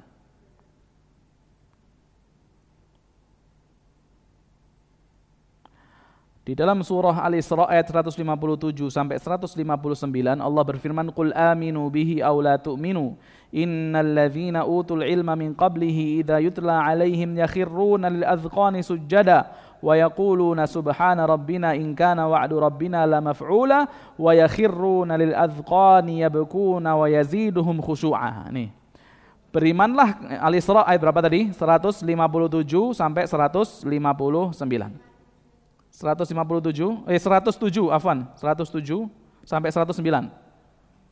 Al-Isra 107 sampai 109. Betul ya? Ketemu enggak? Qul aminu bihi aw la tu'minu. 107 sampai 109. Di akhir, ya, katakanlah berimanlah kalian kepadanya atau tidak usah beriman saja kepada Allah. Sesungguhnya orang-orang yang diberikan pengetahuan sebelumnya, apabila Al-Quran dibacakan kepada mereka, maka mereka tersungkur sambil bersujud. Dan mereka berkata, Maha suci Tuhan kami, sesungguhnya janji Tuhan kami pasti dipenuhi. Dan mereka menyungkur atas muka mereka sambil menangis. Dan mereka bertambah khusyuk kepada Allah subhanahu wa ta'ala. Jadi kalau kita mendengarkan Al-Quran atau membaca Al-Quran, ya usahakan kita mengetahui makna-maknanya.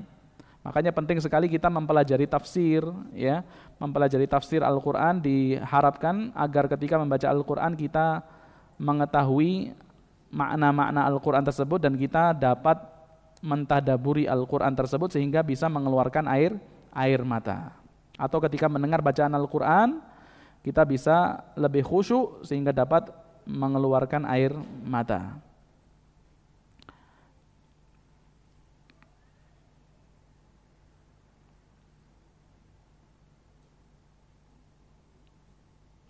Kemudian yang kedua, kapan seseorang ya ditekankan hendaknya dia menangis karena Allah? Yang kedua yaitu tatkala melaksanakan salat. Tatkala melaksanakan salat.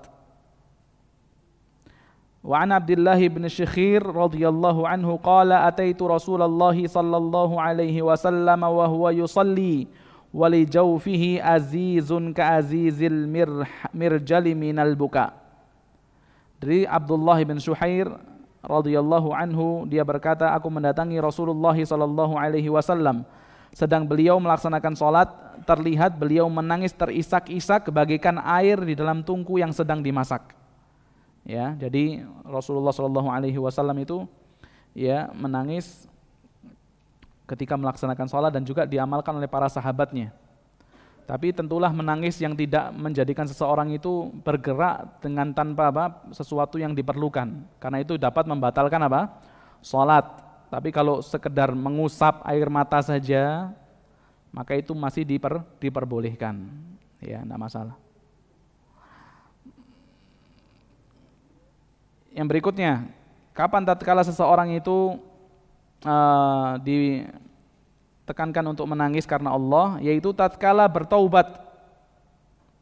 Tatkala bertaubat. Yang mana di antara rukun taubat itu para ulama mengatakan ada 3. Rukun taubat ada yang mengatakan 3, ada yang mengatakan 5. Coba kita sebutkan yang 5 dulu. Yang pertama yaitu apa yang pertama? Taubat. Yang pertama an-nadam, menyesal. Ya, an-nadam, menyesal. Ya, ini menyesal ini bisa jadi kemudian mengeluarkan air mata. Menyesal karena perbuatan dosa, ya, menyesal karena perbuatan maksiat itu juga bisa menjadikan seseorang itu keluar air matanya, dan takut atas ancaman yang Allah Subhanahu wa taala berikan kepada dirinya itu bisa menjadikan seseorang itu menangis. Yang kedua yaitu al-iqla', menghindarkan diri daripada kemaksiatan. Yang ketiga yaitu al-azm, berazam untuk tidak kembali melaksanakan kemaksiatan. Yang keempat dilaksanakan pada waktu taubat itu diterima. Yang ketiga apa tadi? Yang ketiga al-azm, berazam untuk tidak kembali melaksanakan kemaksiatan. Yang ketiga itu. Yang keempat yaitu melaksanakan taubat pada waktu melaksanakan taubat sebelum apa? Sebelum ditutup pintu taubat lah maknanya gitu. Melaksanakan taubat sebelum ditutup pintu taubat. Yaitu dengan meninggalnya seseorang, itu sudah tidak bisa diterima lagi taubatnya. Nyawa sudah di kerongkongan ya. Rasulullah mengatakan innallaha yaqbalu taubatal abdi ma lam yugharghir. Allah menerima taubat seorang hamba selagi nyawanya itu tidak di kerongkongan. Kemudian yang kedua ya, kapan itu? Yaitu sebelum matahari terbit daripada sebelah barat. Itu waktu diterimanya taubat. Selagi nyawanya manusia itu di kandung badan, maksudnya sebelum di kerongkongan. Yang kedua yaitu matahari sebelum terbit dari arah barat. Kemudian yang kelima, syarat taubat yang kelima itu kalau berkaitan dengan manusia, maka hendaknya seseorang itu mengembalikan hak-hak orang yang dia zalimi. Nah, makanya insya Allah ini ketika seseorang benar-benar bertaubat dengan menghadirkan rukun-rukun taubat, syarat-syarat taubat, maka insya Allah taubat itu dapat menjadikan dia menangis karena Allah Subhanahu wa ta'ala.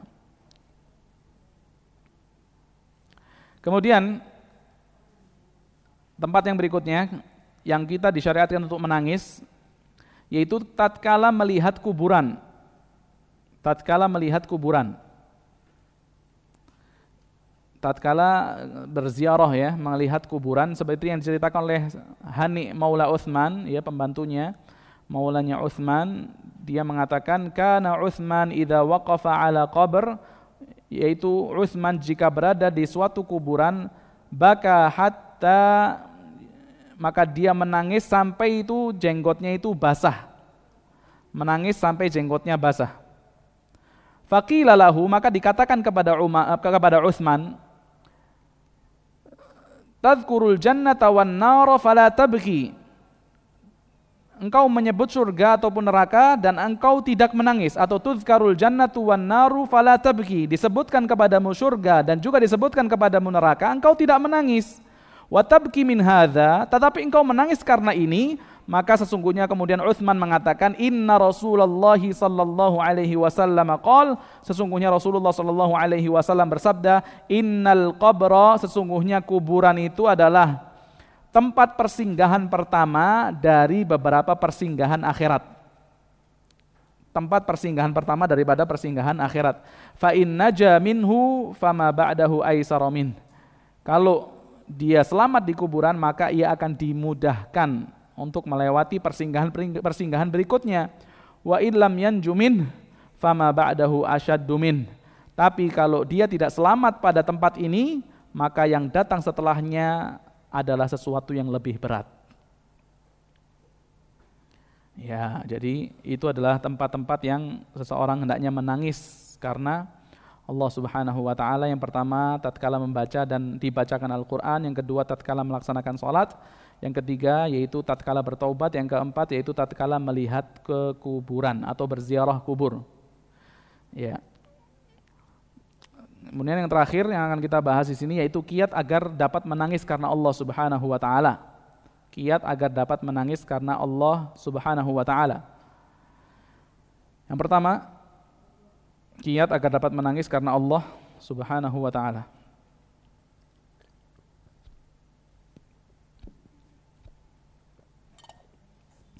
Yang pertama yaitu meninggalkan perkara yang haram karena Allah.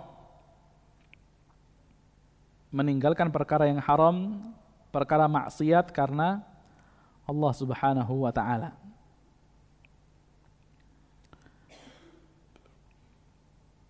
Dan tentulah seseorang itu akan terhalang daripada menangis karena Allah ketika dia senantiasa melaksanakan kemaksiatan. Ya, jadi yang menjadikan hati kita keras itu kan kemaksiatan. Sampai Rasulullah SAW mengatakan, idza aznaba abdun, ya, ketika seorang hamba itu melaksanakan perbuatan dosa, nukita fi qalbihi nuqtatun sauda, maka akan dituliskan, diberikan di dalam hati hamba tersebut yaitu sebuah titik hitam. Kalau dia bertaubat, dia beristighfar, suqila qalbuhu, maka hatinya itu dibersihkan. Titik hitam itu dia apa? Dihilangkan. dia bertobat dengan menggunakan rukun-rukun taubat, syarat-syarat taubat, maka hatinya itu dibersihkan. Tapi kalau dia tetap melaksanakan perbuatan dosa, terus-menerus dia laksanakan perbuatan dosa, maka akan ditambah titik hitam tersebut sampai titiknya itu menjadi pekat, ya, hitam pekat. Maka inilah seperti yang Allah Subhanahu wa taala firmankan, kalla bal rana ala qulubihim ma kanu yaksibun. Ya, akan tetapi yang menjadikan hati mereka itu berkarat adalah sesuatu yang mereka kerjakan, yaitu daripada perbuatan dosa dan kemaksiatan. Jadi kalau kita pengen nangis karena Allah, mudah menangis karena Allah, tinggalkan perkara yang haram karena Allah. Karena banyak orang yang meninggalkan perkara yang haram bukan karena Allah, karena khawatir digunjing masyarakat misalnya, karena takut ya status sosialnya itu turun di kalangan masyarakat, maka ini bukan meninggalkan sesuatu karena Allah. Tapi kalau dia meninggalkan sesuatu karena Allah, maka dia akan mendapatkan kemanisan beribadah kepada Allah Subhanahu wa taala, dan termasuk di dalamnya apa? Yaitu dapat menangis karena Allah Subhanahu wa taala. Itu yang pertama. Yang kedua, yaitu beribadah kepada Allah walaupun dalam keadaan sulit. Beribadah kepada Allah walaupun dalam keadaan sulit. Berusaha untuk melaksanakan ibadah walaupun dia sedang dalam keadaan sulit. Misalnya dia bersedekah, ya. Dia bersedekah ketika memiliki harta yang tidak banyak, maka dia tetap bersedekah. Maka ini yang bisa menjadikan seseorang itu diberikan anugerah, yaitu menangis karena Allah Subhanahu wa taala. Sampai Allah Subhanahu wa taala katakan, lan tanalul birra hatta tunfiqu mimma tuhibbun. Sesungguhnya kalian tidak akan pernah mendapatkan kebaikan. Termasuk di antara kebaikan apa? Dapat menangis karena Allah, itu kebaikan. Kalian tidak akan pernah mendapatkan kebaikan hatta tunfiqu mimma tuhibbun, sampai kalian nafkahkan sesuatu yang kalian cintai. Dan di antara perkara yang dicintai oleh seseorang apa? Duit. Apalagi kalau duitnya tidak banyak. Apalagi kalau hartanya itu pas-pasan sedikit. Tapi dia masih bisa bersedekah dengan harta yang sedikit, maka Allah Subhanahu wa taala akan berikan kebaikan, dan di antara kebaikan yaitu dapat menangis karena Allah Subhanahu wa taala. Kemudian yang terakhir, kiat agar dapat menangis karena Allah tentunya yaitu berjuang melaksanakan ibadah ikhlas karena Allah Subhanahu wa taala. Ikhlas adalah puncak daripada seluruh kebaikan. Bahkan amalan kita itu ada harganya ketika ada ikhlasnya. Dan tentunya juga sesuai dengan contoh Rasulullah SAW. Tapi sebaik apapun amalan, sebanyak apapun amalan, kalau tidak ikhlas maka tidak ada nilainya di sisi Allah Subhanahu wa taala. Dan yang bisa menjadikan kita selamat dari tipu daya syaitan adalah ketika kita mempraktekkan ikhlas di dalam setiap ibadah kita. Makanya kalau saya katakan tadi, iblis itu sudah memulai peperangan kepada anak Adam itu jauh-jauh hari, yaitu ketika dia itu diusir oleh Allah Subhanahu wa taala dari surga. Dia bersumpah, la ughwiyannahum ajma'in, aku akan sesatkan seluruh anak keturunan Adam, sampai iblis mengatakan illa ibadaka minhumul mukhlasin. Ada pengecualian, kecuali hamba-hambamu yang ikhlas. Ya, jadi ikhlas itu dapat menjadikan seseorang menangis karena Allah Subhanahu wa taala. Mungkin ini yang dapat kita sampaikan pada kesempatan yang singkat kali ini. Ada kurang lebihnya saya minta maaf. Mungkin ada pertanyaan, silakan.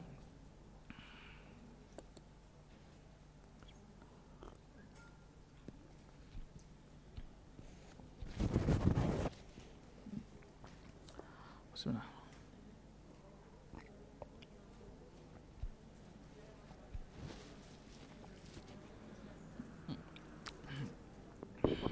Ada yang mau tanya? Ya.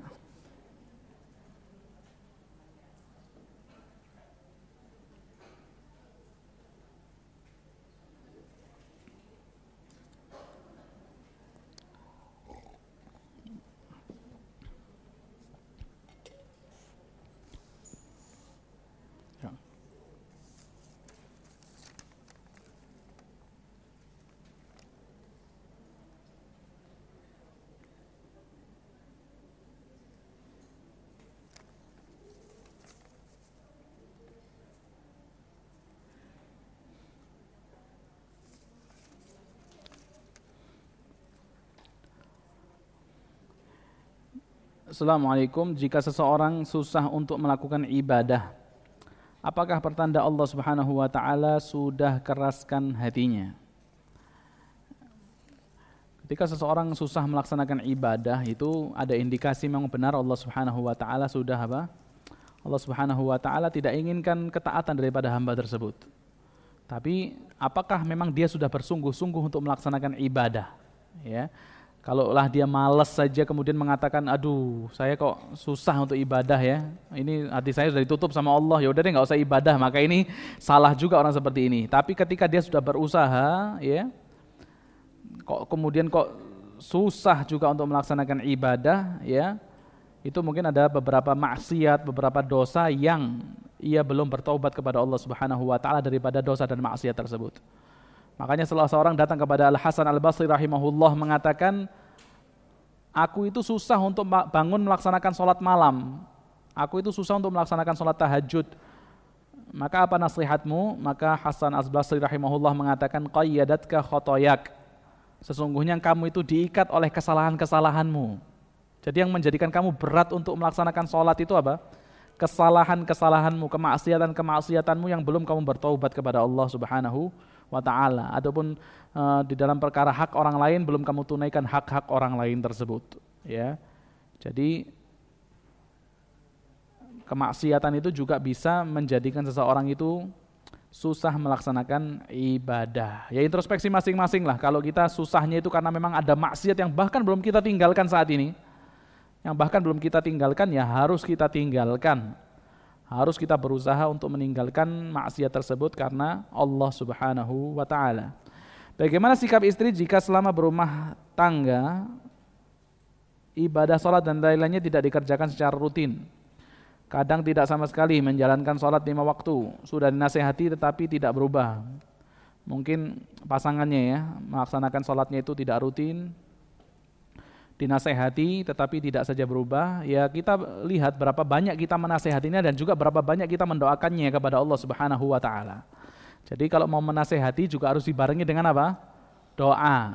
Misalnya kalau suami mau nasehatin istri, ya dikasih contoh, kemudian didoakan, minta kepada Allah, karena yang dapat membolak-balikkan hati istrinya itu adalah Allah Subhanahu wa taala. Pun sebaliknya, apalagi istri, apalagi seorang istri ketika melihat suaminya itu sholatnya bolong-bolong, malas, ya dia bilangin dengan apa? Dengan bahasa yang sopan, bahasa yang lembut, ya.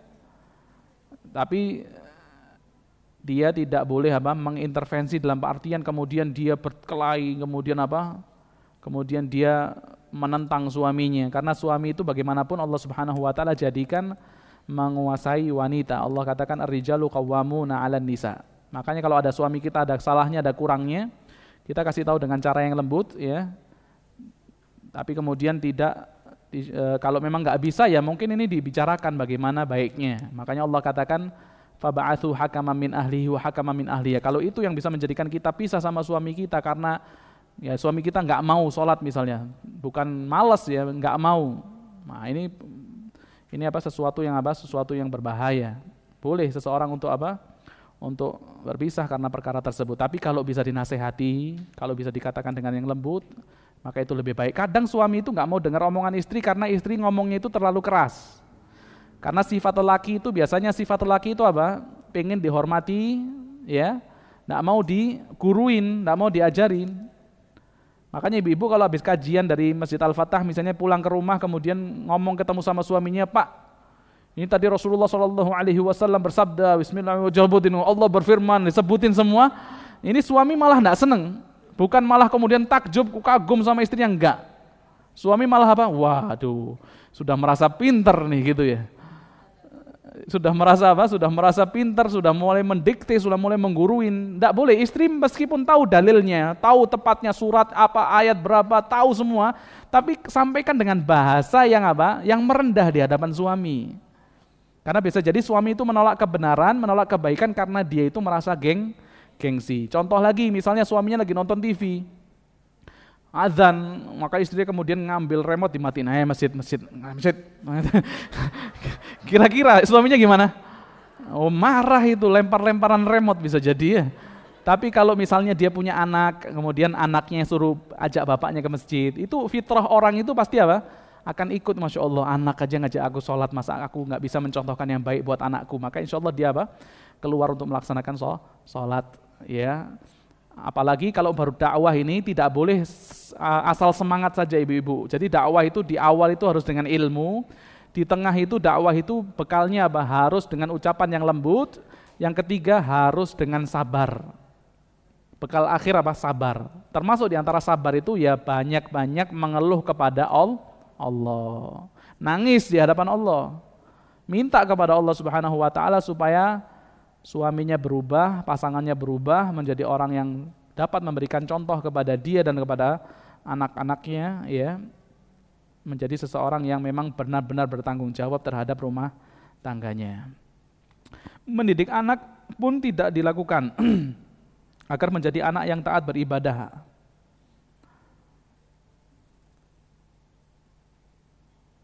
Ya, apalagi anak ini. Suami kan imam bagi wanita, ya. Jadi suami itu harus memberikan contoh yang tepat untuk anak-anaknya, ya. Jadi harus memberikan contoh yang benar agar kemudian bisa menjauhkan istrinya. Bahkan istri itu juga salah satu bisa menjadi sebab jauh daripada neraka ketika dia mengikuti suaminya. Makanya Allah Subhanahu wa taala katakan qu anfusakum wa ahlikum nara. Itu ditujukan kepada seluruh kepala rumah tangga, jauhkanlah dirimu dan juga keluargamu daripada api neraka. Ya, jadi caranya dengan menasehati, dengan mengajarkan adab, ya. Kalau pemimpin rumah tangga saja tidak bisa memberikan nasihat kepada dia, kepada anaknya, maka apa yang diharapkan dengan rumah tangga yang seperti ini? Ya tetap kita berikan solusi. Yang penting yang pertama kali ya harus dinasehati. Mungkin dari kita nggak bisa, ya panggil orang yang mau dia dengar. Dalam hal ini mungkin orang tuanya atau mungkin orang yang dia hormati, ya, suruh nasehatin dia, maka insya Allah semoga Allah Subhanahu wa taala merubah pasangan kita dan menjadi orang yang lebih baik lagi. Makanya kalau kita dakwahnya itu 10 kali, ngajak suami sholat itu 10 kali, kalau bisa doanya itu 10 kali lipatnya, 100 kali. Nah, doakan. Apalagi ngajaknya itu banyak, tidak pernah doa, ini kan salah, ya.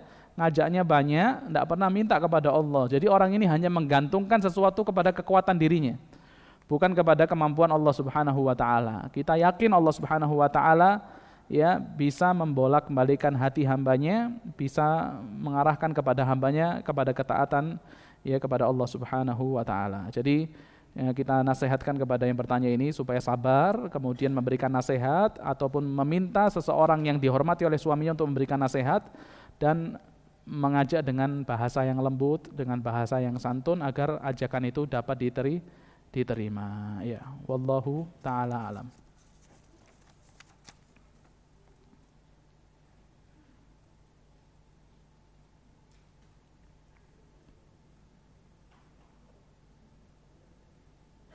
Ya, jadi bagaimana perhitungan zakat mal yang sudah mencapai nisab dan khaul, ya. Jadi zakat kalau sudah mencapai nisab, ya, jumlahnya sudah pas dan haulnya sudah setahun, maka dikeluarkan berapa persen? 2,5%.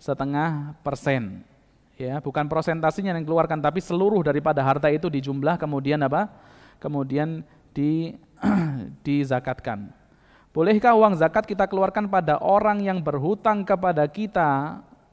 Boleh nggak? Boleh. Karena dia termasuk di antara salah satu orang yang berhak untuk menerima zakat. Ya, jadi kalau mau dibuka surah At-Taubah ayat 60 itu, di situ disebutkan ada beberapa orang yang berhak untuk menerima zakat, termasuk orang yang apa?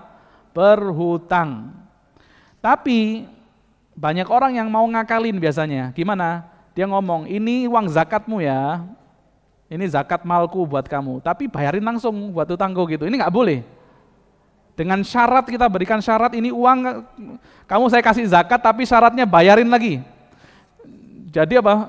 Salam tempel, ini uang nempel aja saya bayarkan lah. Ini orang kesian dapat zakat tapi cuma sekedar lewat saja. Ini nggak boleh mempersyaratkan seperti itu. Harus secara apa? Keridhaan orang tersebut. Atau kalau kita mau bayarkan utang orang ini, misalnya orang ini banyak utang, kita tahu kalau kita kasih duit kepada orang ini takut dipakai buat yang tidak, buat yang kurang bermanfaat. Kita pengen supaya dia terbebas daripada hutang. Langsung kita datang ke tokonya, kita bayar hutang. Nggak boleh. Kita harus minta izinnya terlebih dahulu. Karena harta yang kita berikan itu sudah sepenuhnya menjadi hak dia. Kalau mau dia gunakan untuk yang bermanfaat itu lebih baik. Tapi kalau enggak ya nasihati dulu lah. Tapi jangan diberikan syarat, apalagi gini. Kamu utang sama saya 3 juta ya, apa 5 juta ya, ini ada uang zakat buat kamu 5 juta, ya udah nggak usah saya transfer, anggap aja kamu bayar utang. Ini nggak boleh, ya, tidak boleh zakat yang seperti itu. Karena orang yang berhutang sepertinya tidak ada i'tikad untuk membayarnya. Beda, jadi hutang sama zakat itu bukan sesuatu yang satu ya, harus dipisahkan. Komunikasinya yang buruk atau kalau ditanya nggak ada jawaban. Ini biasanya orang-orang yang ini bahaya ini. Orang apalagi sudah sering ngaji, ini penyakit juga ini. Utang punya satu kunci pamungkas apa? Afwan, akhi. Ini juga apa? Sangat meresahkan ya. Orang yang misalnya kajian, Masya Allah, sholat 5 waktu, tapi kalau masalah duit kadang kurang amanah. Makanya kalau melihat orang itu, jangan orang itu sholat 5 waktunya saja, bukan itu saja yang diperlihatkan. Bagaimana penampilan dia, bukan hanya itu yang diperhatikan. Apakah dia orang yang baik atau orang yang buruk. Tapi yang diperhatikan apa? Bagaimana ketika dia bermuamalah dengan uang. Karena bisa jadi orang ini Masya Allah jujur, tapi ketika dikasih duit, diamanahkan duit, mulai dia apa? Mulai dia berdusta, berbohong. Makanya Umar bin Khattab itu kalau mau memberikan tazkiyah, ada orang datang untuk memberikan tazkiyah, mengatakan orang itu adalah orang yang baik, ditanya dengan 3 pertanyaan. Kamu pernah nggak safar dengan orang itu? Kalau nggak pernah, kamu pernah nggak bermuamalah dengan orang itu, bermuamalah dirham dan dinar dengan orang itu? Kalau nggak pernah juga ditanya ketiga, kamu tinggal itu dekat nggak dari dia? Maka kalau dia ngomong enggak, ya kamu nggak kenal sama dia, nggak kenal. Karena orang yang paling kenal itu tentunya yang pertama orang yang tinggal dekat dengan dia, betul ya? Yang mengetahui di rumah dia ngomong sama istrinya lembut atau kasar. Kalau ngamuk ngomongnya teriak-teriak atau bagaimana. Bisa jadi dia keluar rumah Masya Allah lembut. Bisa jadi juga istri biasanya kalau ngomong sama suaminya, Masya Allah kasar, tapi begitu order makanan di Gojek lembut. Bisa, otomatis itu. Ngamuk-ngamuk sama suaminya kemudian ditelepon sama Gojeknya, iya Pak sesuai aplikasi ya. Masya Allah. Suaminya itu pengen jadi Gojek akhirnya nanti. Gara-gara istrinya lembutnya sama Gojek, besok pengen daftar jadi drivernya Gojek suaminya. Ini bahaya, orang bisa tahu baik endaknya kalau kita tinggal dekat dengan dia. Yang kedua, kita bisa tahu baik tidaknya seseorang ketika kita safar bersama dia. Karena safar itu Masya Allah, safar itu adalah sebagian daripada azab, sampai dikatakan qita'atun minal azab, sebagian daripada azab. Orang itu biasanya kalau safar itu ya lelah, capek, pengennya itu seneng enak sendiri gitu ya. Makanya sholat itu bisa dikosor, dijamak ya, puasa bisa dibatalkan ketika safar, ya ketika safar boleh tidak berpuasa, karena memang safar itu payah. Makanya orang kalau safar baik, ketika safar baik maka dapat dipastikan ketika mukim dia lebih baik. Misalnya safar umroh bareng-bareng, capek naik bis dari Jeddah ke Madinah itu 6 jam, betul nggak? Ya, dari Jeddah ke Madinah itu berjam-jam di atas bis. Kalau baik dia misalnya turun di tempat persinggahan kemudian pengen beli kentang atau nugget gitu ya, uang kita di dalam tas, mau ngorek-ngorek susah. Kita utang dong 5 real, utang berapa deh mau beli ini. Aduh saya juga kurang nih duit saya, padahal duitnya banyak juga. Nah, orang seperti ini ketika safar maka ketika mukim dia lebih apa? Dia lebih pelit lagi. Tapi kalau ketika safar dia baik, pakai duitnya gampang deh nanti diganti gampang, udah pakai. Dipastikan ketika mukim dia lebih baik lagi. Karena ketika mukim orang kan santai ya, orang kan ya di rumahnya sendiri sih mau gimana pun lebih enak di rumah sendiri lah mukim. Itu yang kedua. Yang ketiga, kapan seseorang dikatakan baik? Ketika bermuamalah dengan uang. Coba utangin dia duit. Nah, mulai deh. Kalau sebelumnya jawab pesan itu Masya Allah kita masih ngetik, dia udah ngetik juga, Masya Allah sebales-balesan gitu ya. Kalau sudah mulai utang sama kita, online gak mau jawab, betul gak? Udah centang 2 tapi tidak mau jadi biru. Kenapa?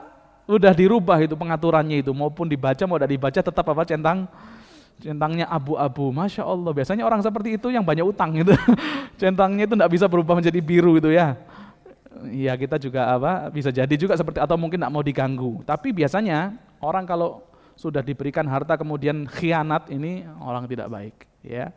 Jadi orang ini bisa dikatakan baik tidaknya masalah utang ini terbukti utang dihubungi tidak membalas, tidak menjawab. Ya dinasehatkan. Makanya utang itu Bu, bahaya sekali utang itu. Ya, para ulama mengatakan utang itu kehinaan di siang hari, kegelisahan di malam hari. Mau ketemu orang enggak berani, kenapa? Karena kita punya utang sama dia, hina kita. Di malam hari was-was, gelisah, takut ketemu sama orang. Jadi hutang itu seperti itu.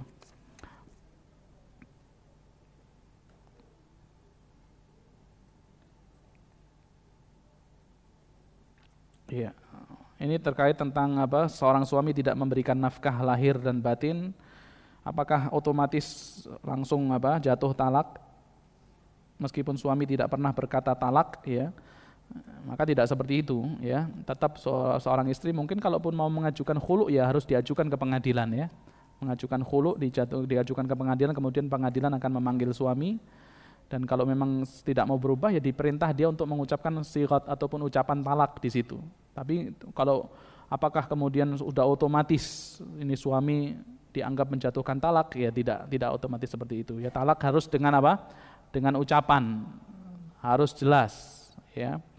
Harus jelas seseorang mengucapkan tolak tuki, saya tolak engkau misalnya kepada istrinya seperti itu. Dan itu talak itu juga diambil sesuatu yang paling ringan. Misalnya seorang suami marah sama istrinya kemudian mengatakan tolak tuki salasan, atau tolak tuki aku talak kamu sampai 3 kali misalnya gitu, ya. Kemudian itu disampaikan di hadapan hakim, ya, maka ditanya, maksudmu mengatakan saya talak kamu itu kamu maksudkan talak 3 atau untuk memberikan penekanan saja? Ditanya lagi suami, supaya supaya mengambil sesuatu yang lebih ringan. Diharapkan suami mengatakan, itu saya katakan untuk memberikan penekanan bahwasanya dia saya talak 1. Jadi talak itu bukan sesuatu yang bukan sesuatu yang mudah, kemudian menganggap sudah otomatis pisah, enggak. Ya, jadi harus mengucapkan dengan ucapan yang sharih, ucapan yang jelas. Kalaulah suami mengatakan irji'i ila ahliki, pulang kamu ke rumah orang tuamu. Pulang kamu ke rumah orang tuamu, ini adalah talak tapi tidak sharih, tidak jelas, kinayah. Bisa jadi itu juga digunakan seseorang untuk mentalak istrinya. Rasulullah juga seperti itu, ketika dia mau pisah sama salah seorang istrinya, maka Rasulullah mengatakan irji'i ila ahliki, pulang kamu ke keluargamu. Dan itu dimaksudkan untuk talak, maka jatuh talak. Kalau itu dimaksudkan tidak untuk talak, maka tidak jatuh talak, ya. Jadi talak itu bukan perkara yang main-main, ya. Talak itu bukan sesuatu, ini perkataan yang paling tersebar dan paling kurang tepat kalau menurut kita, bahwasanya ada yang mengatakan talak itu adalah sesuatu yang boleh tapi dibenci Allah. Ada yang ngomong gitu? Padahal ini sesuatu yang kalau bisa kita katakan kontradiktif, masa boleh dan dibenci? Kan gitu. Ngerti nggak maksud saya? Contoh gampang deh. Kenapa seseorang ketika masuk kamar mandi ketika keluar kamar mandi dia mengucapkan ghufranaka, ampunanmu ya Allah. Apakah di dalam kamar mandi dia maksiat? Enggak maksiat, tapi kan kita di kamar mandi kan tidak bisa zikir, tidak bisa baca Al-Quran. Loh, kamu itu di kamar mandi tidak zikir, tidak baca Al-Quran, itu perintah Allah, betul enggak? Malah kita dilarang kalau di dalam kamar mandi untuk membaca Al-Quran, untuk berzikir. Masa sih kita dianggap berdosa ketika kita mengerjakan perintah Allah, yaitu tidak membaca Al-Quran di dalam kamar mandi? Bukan seperti itu yang dimaksud. Kenapa kok orang keluar kamar mandi diperintahkan mengucapkan ghufranaka? Karena banyak orang yang mana dia itu lalai akan nikmat Allah Subhanahu wa taala yang Allah berikan kepada dirinya. Bahwasanya nikmat buang air, nikmat bisa menunaikan hajat itu adalah nikmat yang besar, tapi banyak di antara kita yang tidak menganggap bahwasanya itu nikmat yang besar. Makanya kita mengucapkan ghufranaka ya Allah, hatiku itu lalai ya Allah. Maksudnya lalai tidak bersyukur kepada dirimu atas nikmat yang besar yang kamu berikan kepadaku. Lah seperti itu juga orang ketika mengatakan talak itu adalah sesuatu yang boleh tapi dibenci, maka ini tidak mungkin. Sesuatu yang boleh kalau dilaksanakan dan dikerjakan pada waktunya, pada momennya, maka tidak masalah. Makanya ada tolak yang wajib, ada tolak yang sunnah, betul nggak sih? Ada tolak yang makruh, bahkan ada yang tolak yang haram. Maka talak kalau dikerjakan pada sesuai dengan waktunya, momennya, karena memang ini tidak bisa. Kalau memang saya ini bertahan sama dia, maka saya mengkhawatirkan perkara agama saya mengkhawatirkan bagaimana anak-anak saya kelak. Maka ini diperbolehkan dia untuk mengajukan mengajukan talak, dan ketika itu dia tidak dibenci oleh Allah Subhanahu wa taala. Dan dibenci Allah ini bukan perkara yang remeh loh ya. Enggak apa-apa deh meskipun dibenci tapi saya pisah. Ini dibenci nih. Oh Allah, dibenci sama Allah ini. Gampangnya gini deh, antum masuk rumah satu orang dan dibenci oleh pemilik rumah. Kira-kira enak enggak? Mau ngambil makan malam sungkan ya. Mau ngidupin AC juga enggak enak gitu ya. Mau dibenci sama yang punya rumah. Bagaimana antum hidup di buminya Allah dibenci sama Allah?